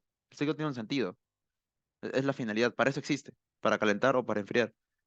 Y qué tanto inviertes, o sea, qué tantos te representan consumo energético. Eso te va a decir que también funciona, esa relación entre qué obtienes en función a lo que estás invirtiendo. Si ese COP es alto, quiere decir que está operando de manera adecuada. Si es bajo, pues hay aspectos de corregir. Entonces, pues, llevámoslo por ahí. Ya con esto podríamos dar por sentada la sesión del día de hoy.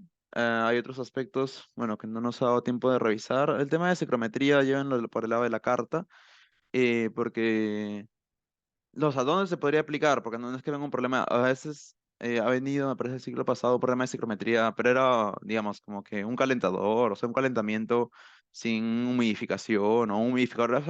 Eran procesos sencillos que puedes llevar a cabo en la carta. Entonces, lo que haces en la carta psicométrica es primero verificar que la presión sea una atmósfera. Verificas la presión es una atmósfera, ok.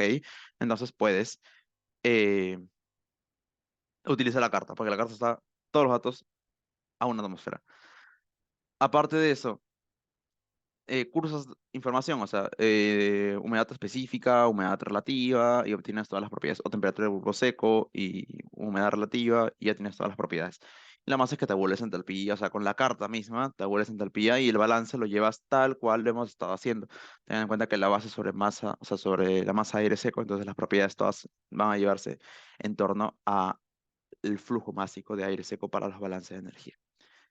Eso es el detalle con ciclometría. ¿Y dónde se podría utilizar? Acá, en ciclos de refrigeración, porque uno puede, en la parte del lugar a enfriar o el lugar a calentar de repente, tienes aire húmedo, o sea, es el aire del ambiente. Nosotros no tenemos a nuestro alrededor aire como un gas ideal, tenemos aire húmedo. Entonces, podría utilizarse en lugar de calentar aire como un gas ideal, calientas aire húmedo y te van a dar las propiedades de humedad relativa, humedad específica, de repente, temperatura. Y ya, como está una presencia en la atmósfera, lo único que haces es ir a la carta psicométrica y tabular Es ahí donde podrían aplicar trigonometría a uno de estos ciclos termodinámicos. O en todo caso van a venir un dispositivo sencillo en el que utilicen, o sea, en el que analicen entrada, salida, como la pregunta pequeñita de, de 5 puntos que usualmente viene en el examen. O sea, tienen una pregunta grande y una pregunta más pequeña. Bien, por mi parte eso sería todo. No sé si tienen alguna consulta antes de cerrar la sesión del día de hoy.